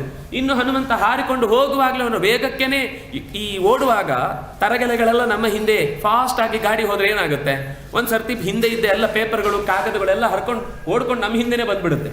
ಹನುಮಂತ ಹಾಗೆ ವೇಗದಲ್ಲಿ ಓಡಾಡುವ ವೇಗಕ್ಕೆ ಇವರೆಲ್ಲ ತರಗೆಲೆಗಳ ಹಾಗೆ ಹೋಗಿ ಮಧ್ಯದಲ್ಲಿ ಇದ್ದಂಥ ಮರಗಳಿಗೆ, ಮನೆಗಳಿಗೆ, ಬೆಟ್ಟಗಳಿಗೆ, ಗುಡ್ಡಗಳಿಗೆ ಹೊಡೆದುಕೊಂಡು ಹಾಗೆ ಪ್ರಾಣ ಬಿಟ್ಟು ಏನು ಮಾಡ್ಲಿಕ್ಕೆ ಆಗುದಿಲ್ಲ ಅಂತ ಅಂದಾಗ ರಾವಣನಿಗೆ ಪೂರ್ತಿ ಕಮೆಂಟ್ರಿ ಹೋಯಿತು. ಏನೇನು ಆಗ್ತಾ ಇದೆ, ಕ್ಷಣ ಕ್ಷಣದ ಸುದ್ದಿಗಳೆಲ್ಲ ಹೋದವು. ಇಂದ್ರಜಿತ್ತು ಅಪ್ಪ ಯೋಚಿಸಬೇಡಿ ಅಂತ ಬಂದ. ಬ್ರಹ್ಮಾಸ್ತ್ರವನ್ನು ಪ್ರಯೋಗಿಸಿ ಆತನನ್ನು ಬಂಧಿಸ್ತೇನೆ ಅಂತ ಬಂದವನೇ ಪ್ರಯೋಗಿಸಿದ್ದಾನೆ. ಹನುಮಂತ ಒಪ್ಪಿಕೊಂಡಿದ್ದಾನೆ. ಯಾಕೆಂದರೆ ಹೋಗುವಾಗ ಸ್ವಲ್ಪ ನೀಟಾಗಿ ಹೋಗಬೇಕು, ಹಾಗೆ ಹೋಗೋದು ಸರಿಯಲ್ಲ. ಯಾರನ್ನ ರಾವಣನ ಹತ್ರ ಹೋಗಬೇಕು ಅಂತಂದರೆ ಇದೊಂದು ಒಳ್ಳೆಯ ದಾರಿ. ಅವರಿಗೇನಂದರೆ ಸ್ವಲ್ಪ ನಾವು ಏನೋ ಸಾಧನೆ ಮಾಡಿದ್ದೇವೆ ಅಂತ ಅನ್ನಿಸಿ ಆಮೇಲೆ ಅವರನ್ನು ಸದೆ ಬಡಿಬೇಕು. ಹೇಗೆ ಕೃಷ್ಣ ಕಂಸನನ್ನ ಒಂದೇ ಸರ್ತಿಗೆ ಆಗಲೇ ಹೋಗಿ ಮುಗಿಸಬಹುದಿತ್ತು. ಆದರೆ 15 ವರ್ಷ ಕಾಯಿಸಿದವನನ್ನು, 18 ವರ್ಷ ಅಂತ ಇಟ್ಕೊಳ್ಳಿ. ಮೊದಲ 10 ವರ್ಷ 8 ವರ್ಷ ಗರ್ಭದಲ್ಲಿಯೇ ಇರುವ ತನಕ ಈ ಗರ್ಭ ಹುಟ್ಟತ್ತೆ ಅಂತ ಕಾದು ಕಾದು ಅರ್ಧ ಸತ್ತಿದ್ದ. ಆಮೇಲೆ 10 ವರ್ಷ ಈ ಎಲ್ಲರನ್ನು ಒಬ್ಬೊಬ್ಬರೇ ಒನ್ ವೇಯಲ್ಲಿ ಬರ್ತಾ ಇದ್ರು, ವಾಪಸ್ ವೇ ಇಲ್ವೇ ಇಲ್ಲ. ಹಾಗೆ ಈ ಪ್ರತಿಯೊಬ್ಬರನ್ನು ಹೀಗೆ ಕೊಂದು ರಾವಣನಿಗೆ ಅಲ್ಲಿಂದ ಸುದ್ದಿ ಬರ್ತಾ ಇರಬೇಕಾದ್ರೆ ಅರ್ಧ ಸಾಯ್ತಾನೇ ಇದ್ದಾನೆ. ಕೊನೆಗೆ ಇನ್ನೂ ವಿಚಿತ್ರವಾದದ್ದೇನು ನಡೆಯಿತು ಅಂದರೆ, ತನ್ನ ಮಗನಾದ ರಕ್ಷಕುಮಾರನನ್ನೇ ಕಳ್ಕೊಂಡ. ಅವನು ಕಾಲನ್ನು ಹೀಗೆ ಜೋರಾಗಿ ಬಟ್ಟೆ ಒಗೆಯುವ ಹಾಗೆ ತೆಗೆದು ನೆಲಕ್ಕೆ ಜೋರಾಗಿ ಬಡದಂತೆ. ಯಾಕೆಂದರೆ ಮನೆ ಒಕ್ಕಲು ಮಾಡಬೇಕಾದ್ರೆ ತೆಂಗಿನಕಾಯಿ ಒಡೆದು ಒಳಗೆ ಪ್ರವೇಶ ಮಾಡೋದು ಅಂತಿದೆ. ಹಾಗೆ ಒಂದು ದೊಡ್ಡ ಕೆಲಸ ಮಾಡಬೇಕಾದ್ರೆ ಒಂದು ತೆಂಗಿನಕಾಯಿ ಒಡೆದು ಪ್ರವೇಶ ಮಾಡೋದಂತಿದೆ. ಮುಂದೆ ಆಗುವ ಯುದ್ಧದ ಪ್ರಕ್ರಿಯೆಗೆ ಒಂದು ತೆಂಗಿನಕಾಯಿ ಒಡಿಬೇಕು ಅಂತ ಯೋಚನೆ ಮಾಡಿದ್ದ ಮೊದಲೇ. ಹಾಗಾಗಿ ಅಕ್ಷಕುಮಾರನನ್ನೇ ಆ ಥರ ಇಟ್ಟುಕೊಂಡು ಒಡೆದು ಪ್ರವೇಶ ಮಾಡಿದ ಸುದ್ದಿ ಅಂತೂ ಎದೆ ಒಡೆದಾಗಾಯಿತು. ರಾವಣನ ಎದುರುಗಡೆ ಕರ್ಕೊಂಡು ಹೋಗಿ ನಿಲ್ಲಿಸಿದಾಗ ಎಲ್ಲರಿಗೂ ಸಿಟ್ಟು. ಏನು ಇವನು ಇಷ್ಟು ಸಣ್ಣ ಕೋತಿ ಅಂತ ನಾವು ನಿರ್ಲಕ್ಷ್ಯ ಮಾಡಿದ್ದಕ್ಕೆ ವನ ಎಲ್ಲ ಧ್ವಂಸ ಮಾಡಿಬಿಟ್ಟಿದ್ದಾನೆ. ಅದು ಕೂಡ ರಾವಣ ಬಹಳ ಪ್ರೀತಿಸಿ ಬೆಳೆಸಿದ್ದ ವನ ಆಗಿತ್ತು. ಇದೆಲ್ಲವನ್ನು ನೋಡಿ ರಾವಣ ಕೇಳ್ತಾನೆ, ಕಪೇ ಕುತೋಸಿ ಕಸ್ಯವ ಕಿಮರ್ಥಂ ಈದೃಶಂ ಕೃತಂ, ಯಾಕೆ ನೀನು ಹೀಗೆ ಮಾಡಿದ್ದಿ, ಎಲ್ಲಿ ಅವನು ನೀನು, ಯಾಕೆ ಬಂದಿದ್ದಿ? ನಿನ್ನನ್ನು ನಾನು ಬಹುಶಃ ಅಗ್ನಿಯೋ ಬೇರೆ ಯಾವುದೋ ದೇವತೆಗಳೆಲ್ಲ ಮರೆಯ ರೂಪವನ್ನು ತೊಟ್ಟು ಈ ರೀತಿ ಅನ್ಯಾಯ ಮಾಡಲಿಕ್ಕೆ ಬಂದಿರಬೇಕು ಅಂತ ಅನ್ನಿಸಿಕೊಂಡು ನೀನು ಗಂಧರ್ವನ, ಕಿನ್ನರನ, ಕಿಂಪುರುಷನ, ಇದ ಎಲ್ಲ ಕೇಳ್ತಾನೆ. ಮಧ್ಯದಲ್ಲಿ ಒಂದು ಬಿಟ್ಟ, ಕಿನ್ನರ ಕೇಳಿದ ಹಾಗೆ ವಾನರನ ಅಂತ ಕೇಳಿದರೆ ಆಗ್ತಿತ್ತು, ಅದು ಕೇಳಲಿಲ್ಲ ಅವನು. ನೀನು ಯಾವುದೋ ಒಂದು ಮಿಸ್ಟೇಕ್ ಮಾಡಿದ್ದಿ ನೋಡು, ನೀನು ಕೇಳಿದ್ರಲ್ಲಿ ಒಂದು ಲಿಸ್ಟ್ ಇಲ್ಲ, ಅದರಲ್ಲಿ ವಾನರ ಅಂತ ಒಂದಿದೆ, ಅದು ನಾನು. ವಾನರ ಜಾತಿಯಲ್ಲಿ ಹುಟ್ಟಿ ಬಂದವನು ನಾನು. ಎಲ್ಲದಕ್ಕಿಂತ ಮುಂಚೆ ಮೊದಲು ಹೇಳಿದವನು ದೂತೋಹಂ ಕೋಸಲೇಂದ್ರಸ್ಯ. ನೀನು ನನ್ನ ಬಗ್ಗೆ ಹೆಸರು ಕೇಳಿದರೆ ನನಗೆ ಹೆಸರು ಅಂತ ಒಂದಿಲ್ಲ, ನನ್ನನ್ನು ಗುರುತಿಸುವುದೇ ರಾಮನ ದೂತ ಅಂತ. ಹಾಗಾಗಿ ರಾಮದೂತ ಅಂತ ಗುರುತಿಸಿಕೊಳ್ಳುವ ಹೆಗ್ಗಳಿಕೆಯನ್ನು ಹೊಂದಿ ರಾಮನ ಕಡೆಯಿಂದ ಬಂದವನು ನಾನು. ನನ್ನ ಆಗಮನವೇ ನಿನಗೆ ಇಷ್ಟೆಲ್ಲ ನಡುಕ ಉಂಟಾಯಿತು ಅಂದರೆ ಒಬ್ಬನೇ ಬಂದಿದ್ದೇನೆ, ಅಲ್ಲಿ ಇನ್ನೂ ದೊಡ್ಡ ಪಡೆ ಇದೆ, ಅದರ ಜೊತೆಗೆ ರಾಮ ಇದ್ದಾನೆ, ಇನ್ನೂ ಸಿಟ್ಟಿಗೆದ್ದಂತಹ ಲಕ್ಷ್ಮಣ ಇದ್ದಾನೆ, ನನ್ನ ಹಿರಿಯರಾದಿ ಸುಗ್ರೀವ, ಜಾಂಬವಂತ, ನೀಲ, ಸುಷೇಣ ಮೊದಲಾದಂತಹ ಇನ್ನೂ ದೊಡ್ಡ ದೊಡ್ಡ ಕೈಯಾಳುಗಳು, ಕಾಲಾಳುಗಳು ಇದ್ದಾರೆ. ಅವರೆಲ್ಲ ಬಂದರೆ ನಿನ್ನ ಕತೆ ಏನು, ಉಸಿರಾಡಲಿಕ್ಕೆ ನೀನು ನಮ್ಮ ಹತ್ರ ಪರ್ಮಿಷನ್ ತಗೊಳ್ಬೇಕಾಗತ್ತೆ, ಎಚ್ಚರ ಇರಲಿ ಅಂತ ಎಷ್ಟು ಹೇಳಿದ್ರು ರಾಮನ ಬಗ್ಗೆ ಬಹಳ ವಿಷಯಗಳನ್ನೆಲ್ಲ ಹೇಳ್ತಾನೆ. ಹಿಂದೆ ಯಾರ್ಯಾರನ್ನ ಕೊಂದು ಬಂದಿದ್ದಾನೆ ಅಂತ ನಿನಗೆ ಗೊತ್ತಿರಲಿ. ಜನಸ್ಥಾನದಲ್ಲಿ ರಾಮಚಂದ್ರ 14,000 ಜನ ಖರದೂಷಣರು ತ್ರಿಶಿರರ ಜೊತೆಗೆ ಬಂದಾಗಲೂ ನಿನ್ನ ಕಡೆಯವರೇ, ನಿನಗೆ ಮೊದಲೇ ಗೊತ್ತಿದೆ, ಇದು ಯಾವುದು ಗೊತ್ತಿಲ್ಲದ ಸಂಗತಿ ಅಲ್ಲ. 10,000 ಆನೆಗಳ ಬಲವುಳ್ಳ ತಾಟಕಿಯೂ ತೀರಿಕೊಂಡಿದ್ದಾಳೆ. ರಾಮಚಂದ್ರನಿಗೆ ದೇವತೆಗಳೇ ಎದುರಲ್ಲ ಅಂದಮೇಲೆ ನೀನು ಯಾವ ಲೆಕ್ಕ ಅಂತ ಇಷ್ಟು ಹೇಳಿದ ಮೇಲೂ ಅವನು ತನ್ನ ಇರಾದೆಯನ್ನು ಬದಲಾಯಿಸುವುದಿಲ್ಲ.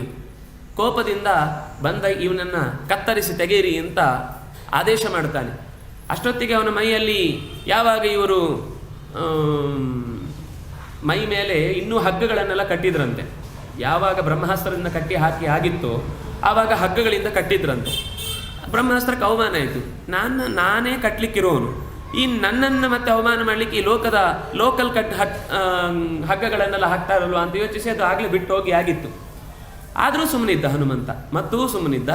ಬಾಲಕ್ಕೆಲ್ಲ ಚೆನ್ನಾಗಿ ಬಟ್ಟೆ ಕಟ್ಟಿ, ಚೆನ್ನಾಗಿ ಎಣ್ಣೆಯಲ್ಲಿ ಅದ್ದಿ, ಬೆಂಕಿ ಕೊಡುವುದು ಅಂತ ಆಗುತ್ತೆ ಕೊನೆಗೆ. ಯಾಕೆಂದ್ರೆ ವಿಭೀಷಣ ತಡೀತಾನೆ, ಯಾವಾಗ ಕೊಂದು ಬಿಡಿ ಅಂತ ಹೇಳ್ತಾನೋ ದೂತನಾದವನನ್ನು ಹಾಗೆ ಕೊಲ್ಲುವುದು ತಪ್ಪು ಅಂತ ಆದೇಶ ಮಾಡಿದ ಮೇಲೆ ರಾವಣ ಹಾಗಾದ್ರೆ ಮಂಗಗಳಿಗೆ ಅತ್ಯಂತ ಇಂಪಾರ್ಟೆಂಟ್ ವಸ್ತು ಯಾವುದು ಅಂದರೆ ಬಾಲ. ನಿಮ್ಗೆ ಗೊತ್ತಿರ್ಬೋದು, ಅದು ಮರ ಹತ್ತುವಾಗ ತನಗೆ ಇಡೀ ದೇಹಕ್ಕೆ ಆಶ್ರಯವನ್ನು ತೆಗೆದುಕೊಳ್ಳುವುದು ಬಾಲದಿಂದಲೇ ಇನ್ನೊಂದು ಮರದ ಆಶ್ರಯವನ್ನು ಪಡ್ಕೊಂಡು ಅದು ಮಧ್ಯದಲ್ಲಿ ನೇತಾಡ್ತಾ ಇರುತ್ತೆ. ಹೀಗೆ ಬಾಲಕ್ಕೆ ಸುಡಿ ಬೆಂಕಿ ಕೊಡಿ ಅಂತಂದಾಗ ಹನುಮಂತ ಸುಮ್ಮನೆ ಅದನ್ನು ಸ್ವೀಕರಿಸಿದ. ತಗೊಂಡೋಗಿ ರಸ್ತೆ ಮಧ್ಯಕ್ಕೆ ಬಿಟ್ಟ ತಕ್ಷಣ ಹಗ್ಗವನ್ನು ಬಿಡಿಸಿಕೊಂಡು ಹಾಗೆ ಮನೆಯಿಂದ ಮನೆಗೆ ಅರಮನೆಗಳಿಂದ ಅರಮನೆಗಳಿಗೆ, ಕಾಡಿನಿಂದ ಕಾಡಿಗೆ, ಬೀಡಿನಿಂದ ಬೀಡಿಗೆ ಹಾರ್ತಾ ಹೋದಲ್ಲೆಲ್ಲ ಪ್ರಸಾದ ಕೊಟ್ಕೊಂಡು ಹೋದ. ಯಾಕೆಂದ್ರೆ ಹನುಮಂತನ ಸ್ವಭಾವ ಏನು ಅಂದರೆ, ನಾವೇನು ಕೊಡ್ತೀವೋ ಅದನ್ನು 100 ಮಡಿ ಮಾಡಿ ಕೊಡೋದು ಅವನ ಸ್ವಭಾವ. ಬೆಂಕಿ ಕೊಟ್ರಾ, ನಿಮಗೂ ಬೆಂಕಿ ಕೊಡ್ತೇನೆ ಅಂತಂದ. ನೀವು ಪ್ರೀತಿಯಿಂದ ಮಾತು ಹೇಳಿ ಆಯಿತು ನಾವು ಸಂಧಾನ ಮಾಡಿ ರಾಮನ ಹೆಂಡತಿಯನ್ನು ಬಿಟ್ಟು ಕೊಡ್ತೇವೆ ಅಂತ ಹೇಳಿದರೆ ನಿನ್ನ ಬದುಕು ಉಳಿತಿತ್ತು. ಆದರೆ ಯಾವಾಗ ನೀನು ವಿನಾಶದ ಅಂಚಿನಲ್ಲಿ ತಲೆಯನ್ನು ಉಪಯೋಗಿಸಿ ಬೆಂಕಿಯ ಹಾಗೆ ಉರಿದಿಯೋ, ನಾನು ಕೂಡ ನಿನ್ನನ್ನು ಬೆಂಕಿ ಹಾಗೆ ಉರಿಸ್ತೇನೆ ಅಂತ ಲಂಕೆಯ ಎಲ್ಲ ಕಡೆಯಲ್ಲೂ ಕೂಡ ವಿಲಾಪದ ಆಕ್ರೋಶದ ಧ್ವನಿ ಆಕಾಶದ ತನಕ ಮುಟ್ಟಿತು. ಯಾರೂ ಕೂಡ ಯಾರನ್ನು ತಪ್ಪಿಸುವ ಹಾಗಿಲ್ಲ. ಮಧ್ಯದಲ್ಲಿ ಸೀತೆಗೇನಾದರೂ ಅಪಾಯ ಆಗಬಹುದಾ ಅಂತ ಯೋಚಿಸಿದ. ಆಗಲೇ ಮರಗಳನ್ನೆಲ್ಲ ಪಕ್ಕದಲ್ಲಿ ಉರುಳಿಸಿದ್ದಾದ್ರಿಂದ ಅದು ನಾನ್ ಟಚಬಲ್, ಅಲ್ಲಿ ಬೆಂಕಿ ಒಳಗೆ ಬರಲಿಕ್ಕೆ ಸಾಧ್ಯವೇ ಇಲ್ಲ. ಸರಿ, ಸಮಾಧಾನ ಆಯಿತು. ಎಲ್ಲಿ ಬಿಟ್ಟಿದ್ದೇನೆ ಜಾಗ ನೋಡಿ, ಜಗತ್ತಿನ ಮೊದಲ ಸರ್ಜಿಕಲ್ ಸ್ಟ್ರೈಕ್ ಇದು. ಹೋದವನೇ ಎಲ್ಲ ಲಂಕೆಯ ಮೂಲ ಸೇನಾ ನೆಲೆಗಳು ಏನೇನಿತ್ತೋ, ವಸ್ತುತಃ ಅವನು ಮೊದಲು ಎಲ್ಲ ಹೋಗಿ ಬಂದಲ್ವಾ, ಸುಮ್ಮನೆ ಹೋಗಿದ್ದಲ್ಲ. ಅವನು ಹೋಗಿದ್ದ ಪ್ರತಿಯೊಂದು ಪ್ರದೇಶದಲ್ಲಿ ಯಾವ ಯಾವ ಆಯುಧಗಳು, ಯಾವ ಯಾವ ವ್ಯಕ್ತಿಗಳು, ಯಾವ ಯಾವ ದಾರಿಯಿಂದ ಎಲ್ಲೆಲ್ಲಿಗೆ ಸಪ್ಲೈ ಮಾಡ್ತಾರೆ ಅಂತ ಎಲ್ಲ ನೋಡ್ಕೊಂಡಿದ್ದ ಅಲ್ವಾ. ಆ ಜಾಗಕ್ಕೆಲ್ಲ ಬೆಂಕಿ ಕೊಟ್ಟವನೇ ಮತ್ತೆ ಸಮುದ್ರದ ಬಳಿಗೆ ಬಂದು ಬಾಲವನ್ನೊಮ್ಮೆ ನೀರಿನಲ್ಲಿ ನೆಟ್ಟ. ಯಥಾ ಪ್ರಕಾರ ಬೆಂಕಿ ಅವನನ್ನು ಏನು ಮಾಡುತ್ತೆ ಹೇಳಿ? ಅಗ್ನಿಮಿತ್ರ ಅಂತ ಹೆಸರು ಬೆಂಕಿಗೆ, ಗಾಳಿಗೆ. ಅಗ್ನಿಮಿತ್ರ ಅಂದರೆ ಅಗ್ನಿ ಬೆಳಗುವುದೇ ಗಾಳಿ ಇದ್ರೆ ಮಾತ್ರ. ಅಂತಹ ಅಗ್ನಿ ವಾಯುವನ್ನು ಸುಡುವುದು ಸಾಧ್ಯ ಇಲ್ಲ ಅನ್ನುವ ಕಾರಣದಿಂದಲೂ, ಜೊತೆಗೆ ಅತ್ಯಂತ ಮಿತ್ರನು ಅನ್ನುವ ಕಾರಣಕ್ಕೂ ಅವನ ಬಾಲಕ್ಕೆ ಏನೂ ಆಗಲಿಲ್ಲ. ಯಥಾ ಪ್ರಕಾರ ಮತ್ತೆ ಸೀತೆಯ ಬಳಿಗೆ ಬಂದಿದ್ದಾನೆ. ಸೀತೆಯ ಬಳಿಗೆ ಬಂದು ಎಲ್ಲ ಕೆಲಸಗಳನ್ನು ಸಾಂಗವಾಗಿ ನೆರವೇರಿಸಿದ್ದೀನಿ. ಇಲ್ಲಿ ಬಂದ ಕೆಲಸ ಅಂತೂ ನಾನು ಬಂದು ಹೋಗಿದ್ದೇನೆ ಅಂತ ಅನ್ನೋದಕ್ಕೆ ಮುಟ್ಟುಕೊಂಡು ನೋಡಬೇಕು ಅವನು ಎಲ್ಲ ಕಡೆ ಎಲ್ಲೆಲ್ಲಿ ಬಂದು ಹೋಗಿದ್ದಾನೆ ಅಂತ ಪ್ರತಿಯೊಂದು. ಯಾಕೆಂದರೆ ಅವನು ಬಹಳ ಪ್ರೀತಿಸಿದ ಲಂಕೆ, ಅದು ಅವನನ್ನು ಹೊಡಿಬಹುದಿತ್ತು. ಯಾವಾಗಲೂ ಅವ್ರು ಯಾವುದನ್ನು ಪ್ರೀತಿಸಿರ್ತೋ ಅದನ್ನು ಹೊಡೆದ್ರೆ ಅದಕ್ಕಿಂತ ಹೆಚ್ಚು ಹೊಡೆದಾಗೆ. ಈ ಕೆಲವರಿಗೆ ಓನರ್ಗಳಿಗೆ ಈ ಬಾಡಿಗೆ ಬಂದವರು ಗೋಡೆಗೆ ಹೊಡೆದ್ರೆ ಎದೆ ಹೊಡೆದಾಗುತ್ತಲ್ವ, ಹಾಗೆ ಗೋಡೆಗೊಂದು ಆಣಿ ಹೊಡೆದ್ರೆ ಅಯ್ಯೋ ಎದೆಗೆ ಹೊಡೆದ್ರು ಅಂತ ಅನ್ಸ್ಕೊಂಡು ಭಯ ಪಡ್ತಾ ಇರ್ತಾರೆ. ಹಾಗೆ ರಾಮಚಂದ್ರನ ದೂತನಾಗಿ ಹನುಮಂತ ರಾವಣನ ಎದೆಗೆ ಕೈಯಾರೆ ಇನ್ನು ಮುಂದೆ ಹೊಡಿಲಿಕ್ಕಿದ್ರು ಮೊದಲೇ ನೋಡು ನೋವು ಇನ್ನು ಮುಂದೆ ಹೇಗಿರುತ್ತೆ ಅಂತ ಈಗೊಂದು ಸ್ಯಾಂಪಲ್ ಕೊಟ್ಟು ಹೋಗ್ತೇನೆ ಅಂತ ಅತ್ಯಂತ ಪ್ರೀತಿಸಿದ ಲಂಕೆಯನ್ನ ಎಲ್ಲ ಕಡೆ ಕಪ್ಪು ಬಣ್ಣ ಬರುವ ಹಾಗೆ, ಅದು ಬಂಗಾರದ ಬಣ್ಣದಲ್ಲಿತ್ತು, ಹೋಗುವಾಗ ಎಲ್ಲ ಬಣ್ಣ ಮಸಿ ನುಂಗಿತು ಅಂತ ಅವನು ಮಾಡಿದ ಅನ್ಯಾಯದ ಮಸಿ ಅವನ ಇಡೀ ಲಂಕೆಯನ್ನೇ ನುಂಗಿಬಿಟ್ಟಿತು. ಮರಳಿ ಬಂದಿದ್ದಾನೆ. ಜಾಂಬವಂತಾದಿಗಳೆಲ್ಲ ನೋಡಿ ಬಹಳ ಸಂತೋಷಪಟ್ಟರು. ಓ ಬಂದೇ ಬಿಟ್ಟ ಹನುಮಂತ ಅಂತ ಸಂತೋಷಪಟ್ಟು ನಮಸ್ಕರಿಸಿ ಹನುಮಂತ ಹೇಳಿದ, ನನ್ನ ಕರ್ತವ್ಯವನ್ನು ನಾನು ಚೆನ್ನಾಗಿ ಮಾಡಿ ಬಂದಿದ್ದೇನೆ ಅಂತ ನಡೆದ ಘಟನೆಯನ್ನೆಲ್ಲ ಹೇಳಿದ.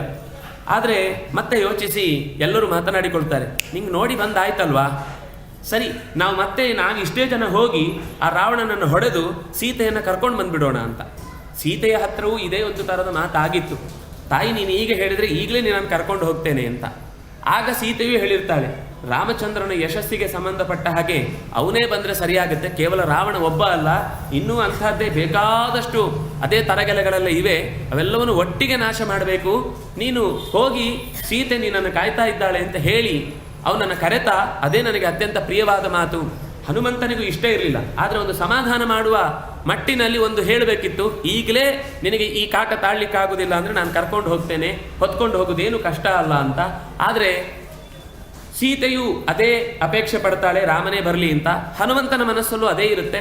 ಆದರೆ ಮಧ್ಯದಲ್ಲಿ ಮತ್ತೆ ಎಲ್ಲ ಕಪಿಗಳು ಸೇರಿ, ಇಲ್ಲ ನಾವು ಈಗಲೇ ಹೋಗಿ ಗೆದ್ದು ಬಂದು ಬಿಡೋಣ ಅಂತ.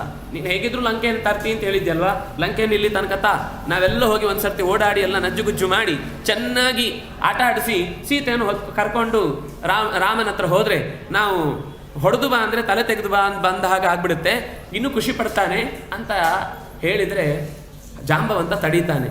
ಬೇಡ, ನಮಗೆ ಹೇಳಿದ್ದು ಕೇವಲ ಹುಡುಕುವುದು ಮಾತ್ರ, ಹುಡುಕಾಟದ ಕೆಲಸ ಬಿಟ್ಟು ಅಧಿಕ ಪ್ರಸಂಗ ಯಾವತ್ತೂ ಮಾಡಬಾರ್ದು. ನಮಗೆ ಕೊಟ್ಟ ಕೆಲಸವನ್ನು ಪ್ರಾಮಾಣಿಕವಾಗಿ ಮಾಡಬೇಕು. ಎಷ್ಟು ಅಗತ್ಯ ಇದೆಯೋ ಅದಕ್ಕೆ ಬೇಕಾದ ಪೂರಕವಾದ ಅಂಶಗಳು. ಈಗ ಹನುಮಂತ ಮತ್ತೆ ರಾಮನಿಗೆ ಬಂದು ಹೇಳ್ತಾನೆ, ಸೇನಾ ನೆಲೆಗಳನ್ನು ನಾವು ಎಲ್ಲೆಲ್ಲಿ ಇಟ್ಟುಕೊಂಡ್ರೆ ಯುದ್ಧ ಮಾಡಲಿಕ್ಕೆ ಅನುಕೂಲ ಆಗುತ್ತೆ, ಪರ್ವತಗಳು ಎಲ್ಲಿವೆ, ನಮಗೆ ಬೇಕಾದ ನೀರನ್ನೆಲ್ಲ ಉಪಯೋಗಿಸಬಹುದು, ಕಟ್ಟಲಿಕ್ಕೆ ಬೇಕಾದ ಸೇನಾ ನೆಲೆಗಳನ್ನು ನಾವು ಯಾವ ಕಾಡಿನ ಮಧ್ಯದಲ್ಲಿ ಕಟ್ಟಬಹುದು ಅನ್ನೋದನ್ನು ಮುಂದೆ ಹೇಳ್ತಾನೆ ಹನುಮಂತ. ಅದೆಲ್ಲವದಕ್ಕೂ ಬೇಕಾದ ಚಿಂತನೆಯನ್ನು ಮಾಡ್ಕೊಂಡು ಬಂದಿದ್ದಾನೆ. ಆದರೆ ಅದು ಬಿಟ್ಟು ಅದಕ್ಕಿಂತ ಎಕ್ಸ್ಟ್ರಾ ಕೆಲಸ ಅಂತ ಮಾಡುವುದು ಬೇಡ ಅಂತ ಹೀಗೆ ವಿಚೇತುಂ ವಯಂ ಆಜ್ಞಪ್ತಾ.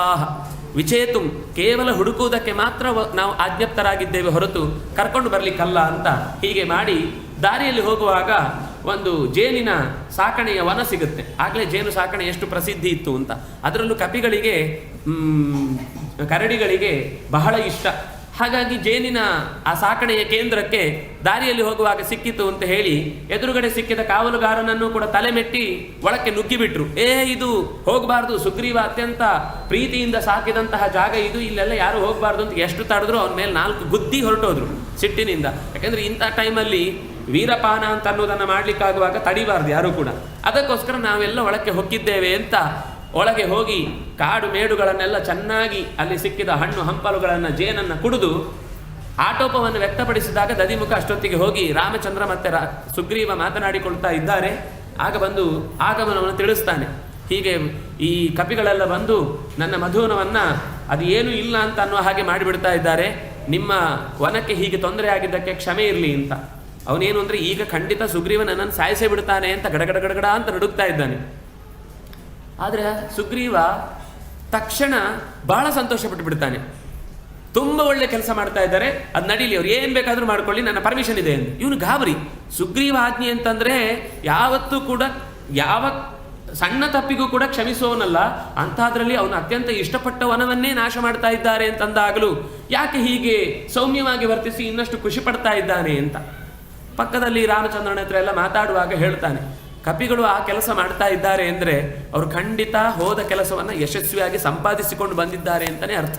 ಅದಕ್ಕೋಸ್ಕರ ಅವರು ಅಷ್ಟು ಧೈರ್ಯವಾಗಿ, ಇಲ್ಲ ಅಂದರೆ ಸುಗ್ರೀವನ ಆಜ್ಞೆಯನ್ನು ಹಾಗೆಲ್ಲ ಯಾರೂ ಮೀರುವವರಲ್ಲ, ಕನಸಿನಲ್ಲೂ ಅವರಿಗೆ ಮೀರಿದ ಯೋಚನೆ ಬರುವುದಿಲ್ಲ. ಅಂಥದ್ರಲ್ಲಿ ಮೀರ್ತಾ ಇದ್ದಾರೆ ಅಂದರೆ ಖಂಡಿತ ಸೀತೆಯನ್ನು ಪಡೆದಂತಹ ಸಂತೋಷವನ್ನು ಅವರು ಪಾರ್ಟಿಯನ್ನು ಮಾಡ್ತಾ ಇದ್ದಾರೆ, ಮಾಡಿಕೊಳ್ಳಿ ಅಂತಲೇ ನಾನು ಸಂತೋಷ ಪಟ್ಟಿದ್ದೇನೆ. ಇನ್ನು ಸ್ವಲ್ಪ ಹೊತ್ತಿಗೆ ಅವರು ಬರ್ತಾರೆ, ನಾವು ನಿರೀಕ್ಷೆ ಮಾಡೋಣ ಅಂತ ಎಲ್ಲರೂ ಕಾದು ತುಂಡು ಮೇಜಿನ ಪರಿಷತ್ತಿಗೆ ಸಿದ್ಧರಾಗಿ ನಿಂತಿದ್ದಾರೆ. ನಿಂತ ತಕ್ಷಣ ಬಂದರು ಹನುಮಂತ, ಜಾಂಬವಂತ, ಸುಷೇಣ, ನೀಲ ಮೊದಲಾದವರು, ಅಂಗದ ಮೊದಲಾದವರೆಲ್ಲ ಬಂದು ನಡೆದ ಕಥೆಯನ್ನು ಹನುಮಂತನ ಮೂಲಕ ಹೇಳಿಸ್ತಾರೆ. ಹನುಮಂತ ತಂದು ಕೈಯಲ್ಲಿದ್ದಂತಹ ಚೂಡಾಮಣಿಯನ್ನು ಯಾವಾಗ ರಾಮನ ಕೈಗೆ ಒಪ್ಪಿಸ್ತಾನೋ ಆವಾಗ ರಾಮಚಂದ್ರ ವಧೂಕಾಲೇ ಯಥಾಬದ್ಧಂ ಅಧಿಕಂ ಮೂರ್ಧಿ ಶೋಭತೆ. ಈ ಚೂಡಾಮಣಿಯನ್ನು ಮದುವೆಯ ಸಂದರ್ಭದಲ್ಲಿ ತಲೆಗೆ ಬೈತಲೆಯ ಕೆಳಭಾಗದಲ್ಲಿ ಕಟ್ಟಲಿಕ್ಕೆ ಅಂತ ಬಳಸಿದ್ದಿದ್ದು ನನಗೆ ಈಗಲೂ ಆ ಮದುವೆ ಕಾಲದಲ್ಲಿ ಆಕೆಯ ತಲೆಯನ್ನು ಮುಟ್ಟಿದ ನೆನಪು ನನಗೆ ಆಗ್ತಾ ಇದೆ ಅಂತ ಬಹಳ ದುಃಖ ಪಡ್ತಾನೆ. ಆದರೆ ಈ ಎಲ್ಲ ಕಥೆಯನ್ನು ನಾವು ಮತ್ತೊಂದು ಸರ್ತಿ ಪುನರಾವಲೋಕನೆ ಕೊನೆಗೆ ಮಾಡಿದರೂ ಆಗುತ್ತೆ ಅಂತ ನಾನು ಇದರ ಬಗ್ಗೆ ವಿವರಣೆ ಕೊಡಲಿಲ್ಲ. ಭೂಷಣಾನಿ ದ್ವಿಧಾ ಭೂತ್ವ ತಾನ್ಯೇವಾಸಂ ತಥೈವಚ ಅಂತ ಆಚಾರ್ಯ ನಿರೂಪಣೆ ಮಾಡಿರ್ತಾರೆ. ವಸ್ತುತಃ ಅಲ್ಲಿ ಹೋದಂಥದ್ದು ಕೇವಲ ಪ್ರತಿಕೃತಿ. ಆ ಪ್ರತಿಕೃತಿಯ ಜೊತೆಗೆ ಅವಳು ಉಟ್ಟಂತಹ ಬಟ್ಟೆ, ಅವಳು ಉಟ್ಟಂತಹ ಆಭರಣ, ಅವಳು ತೊಟ್ಟಂತಹ ಎಲ್ಲ ವಸ್ತುಗಳು ಕೂಡ ಎರಡಾಗಿ ಸೀತಾಕೃತಿಯ ಜೊತೆಗೆ ಇದ್ದದ್ದನ್ನು ತೆಗೆದುಕೊಂಡು ಬಂದಿದ್ದಾಳೆ. ಹಾಗೆ ತೆಗೆದುಕೊಂಡು ಬಂದ ಮಧ್ಯದಲ್ಲಿ ಹನುಮಂತ ಆಕೆ ಹೇಳಿದ ಮಾತೊಂದನ್ನು ನೆನಪಿಸ್ತಾನೆ. ಅವಳು ಹೇಳಿರ್ತಾಳೆ, ರಾಮಚಂದ್ರ ನೀನು ಬರಲೇಬೇಕು, ಪ್ರಾಣಾನಾಮಪಿ ಸಂದೇಹ. ಇಲ್ಲಿ ನನ್ನ ಬದುಕಿ ಉಳಿಯುವುದಕ್ಕೆ ತುಂಬ ಕಷ್ಟ ಇದೆ, ನೀನು ಬರ್ತೀ ಅಂತನ್ನುವ ಒಂದೇ ಒಂದು ಆಸೆಯನ್ನು ಇಟ್ಟುಕೊಂಡು ಉಸಿರಾಡ್ತಾ ಇದ್ದೇನೆ. ನೀನು ತಡ ಮಾಡಿದರೆ ಬಹುಶಃ ನನ್ನ ಶರೀರವನ್ನು ಜೀವ ಇಲ್ಲದೆ ನೋಡಬೇಕಾಗತ್ತೆ. ಅದರಿಂದಾಗಿ ಬಹಳ ಬೇಗ ಬರಬೇಕು ಅಂತ ರಾಮಚಂದ್ರ ಬರಲಿ ಅಂತನ್ನುವ ಪ್ರಾರ್ಥನೆಯನ್ನು ಹೇಗೆ ಮಾಡಿದ್ಲು ಅಂತ ಎಲ್ಲ ವಿವರಣೆಯನ್ನು ಹೀಗೆ ಹನುಮಂತ ರಾಮನ ಮುಂದೆ ಇಡ್ತಾನೆ. ರಾಮ ದುಃಖ ಪಡ್ತಾನೆ. ಅದಕ್ಕೆ ಬೇಕಾದ ಸಿದ್ಧತೆ ಏನು ಮಾಡಬೇಕು ಅಂತ ಅನ್ನೋದನ್ನು ಯೋಚಿಸ್ತಾನೆ. ಹನುಮಂತ ಎಲ್ಲ ಲಂಕೆಯ ಒಳಗಿನ ನಗರದ ವ್ಯವಸ್ಥೆ ಏನೇನಿದೆ ಅನ್ನೋದನ್ನು ತೆರೆದಿಡ್ತಾನೆ. ನಮ್ಮ ಸೇನೆ ಅದಕ್ಕೆ ಯಾವ ಯಾವ ದಿಕ್ಕಿನಲ್ಲಿ ಎಲ್ಲೆಲ್ಲಿ ಹೋಗಬೇಕು, ಇವರು ಯಾವ ಕೆಲಸದಲ್ಲಿ ಪರಿಣಿತರು ಅವರನ್ನು ಈ ಕೆಲಸಕ್ಕೆ ಜೋಡಿಸಬೇಕು.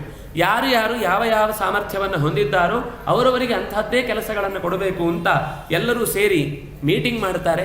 ಹಾಗೆ ಮೀಟಿಂಗ್ ಮಾಡಿ ಸಮುದ್ರವನ್ನು ದಾಟುವ ಬಗ್ಗೆ ಯೋಚನೆ ಮಾಡ್ತಾರೆ. ಆಗ ಏನು ಮಾಡ್ತಾರೆ ಅಂತನ್ನುವುದನ್ನು ಮತ್ತೆ ನಾಳೆ ದಿವಸ ಸೇರಿದಾಗ ನೋಡೋಣ ಅಂತ ಹೇಳ್ತಾ, ಕಾಯೇನ ವಾಚ ಮನಸ ಇಂದ್ರಿಯೈರ್ವ ಬುದ್ಧಿಯ ಆತ್ಮನಾವ ಅನುಸೃತ ಸ್ವಭಾವ ಕರೋಮಿ ಯದ್ಯತ್ ಸಕಲಂ ಪರಸ್ಮೈ ನಾರಾಯಣಾಯೇತಿ ಸಮರ್ಪಯಾಮಿ. ಕೃಷ್ಣಾರ್ಪಣಮಸ್ತು.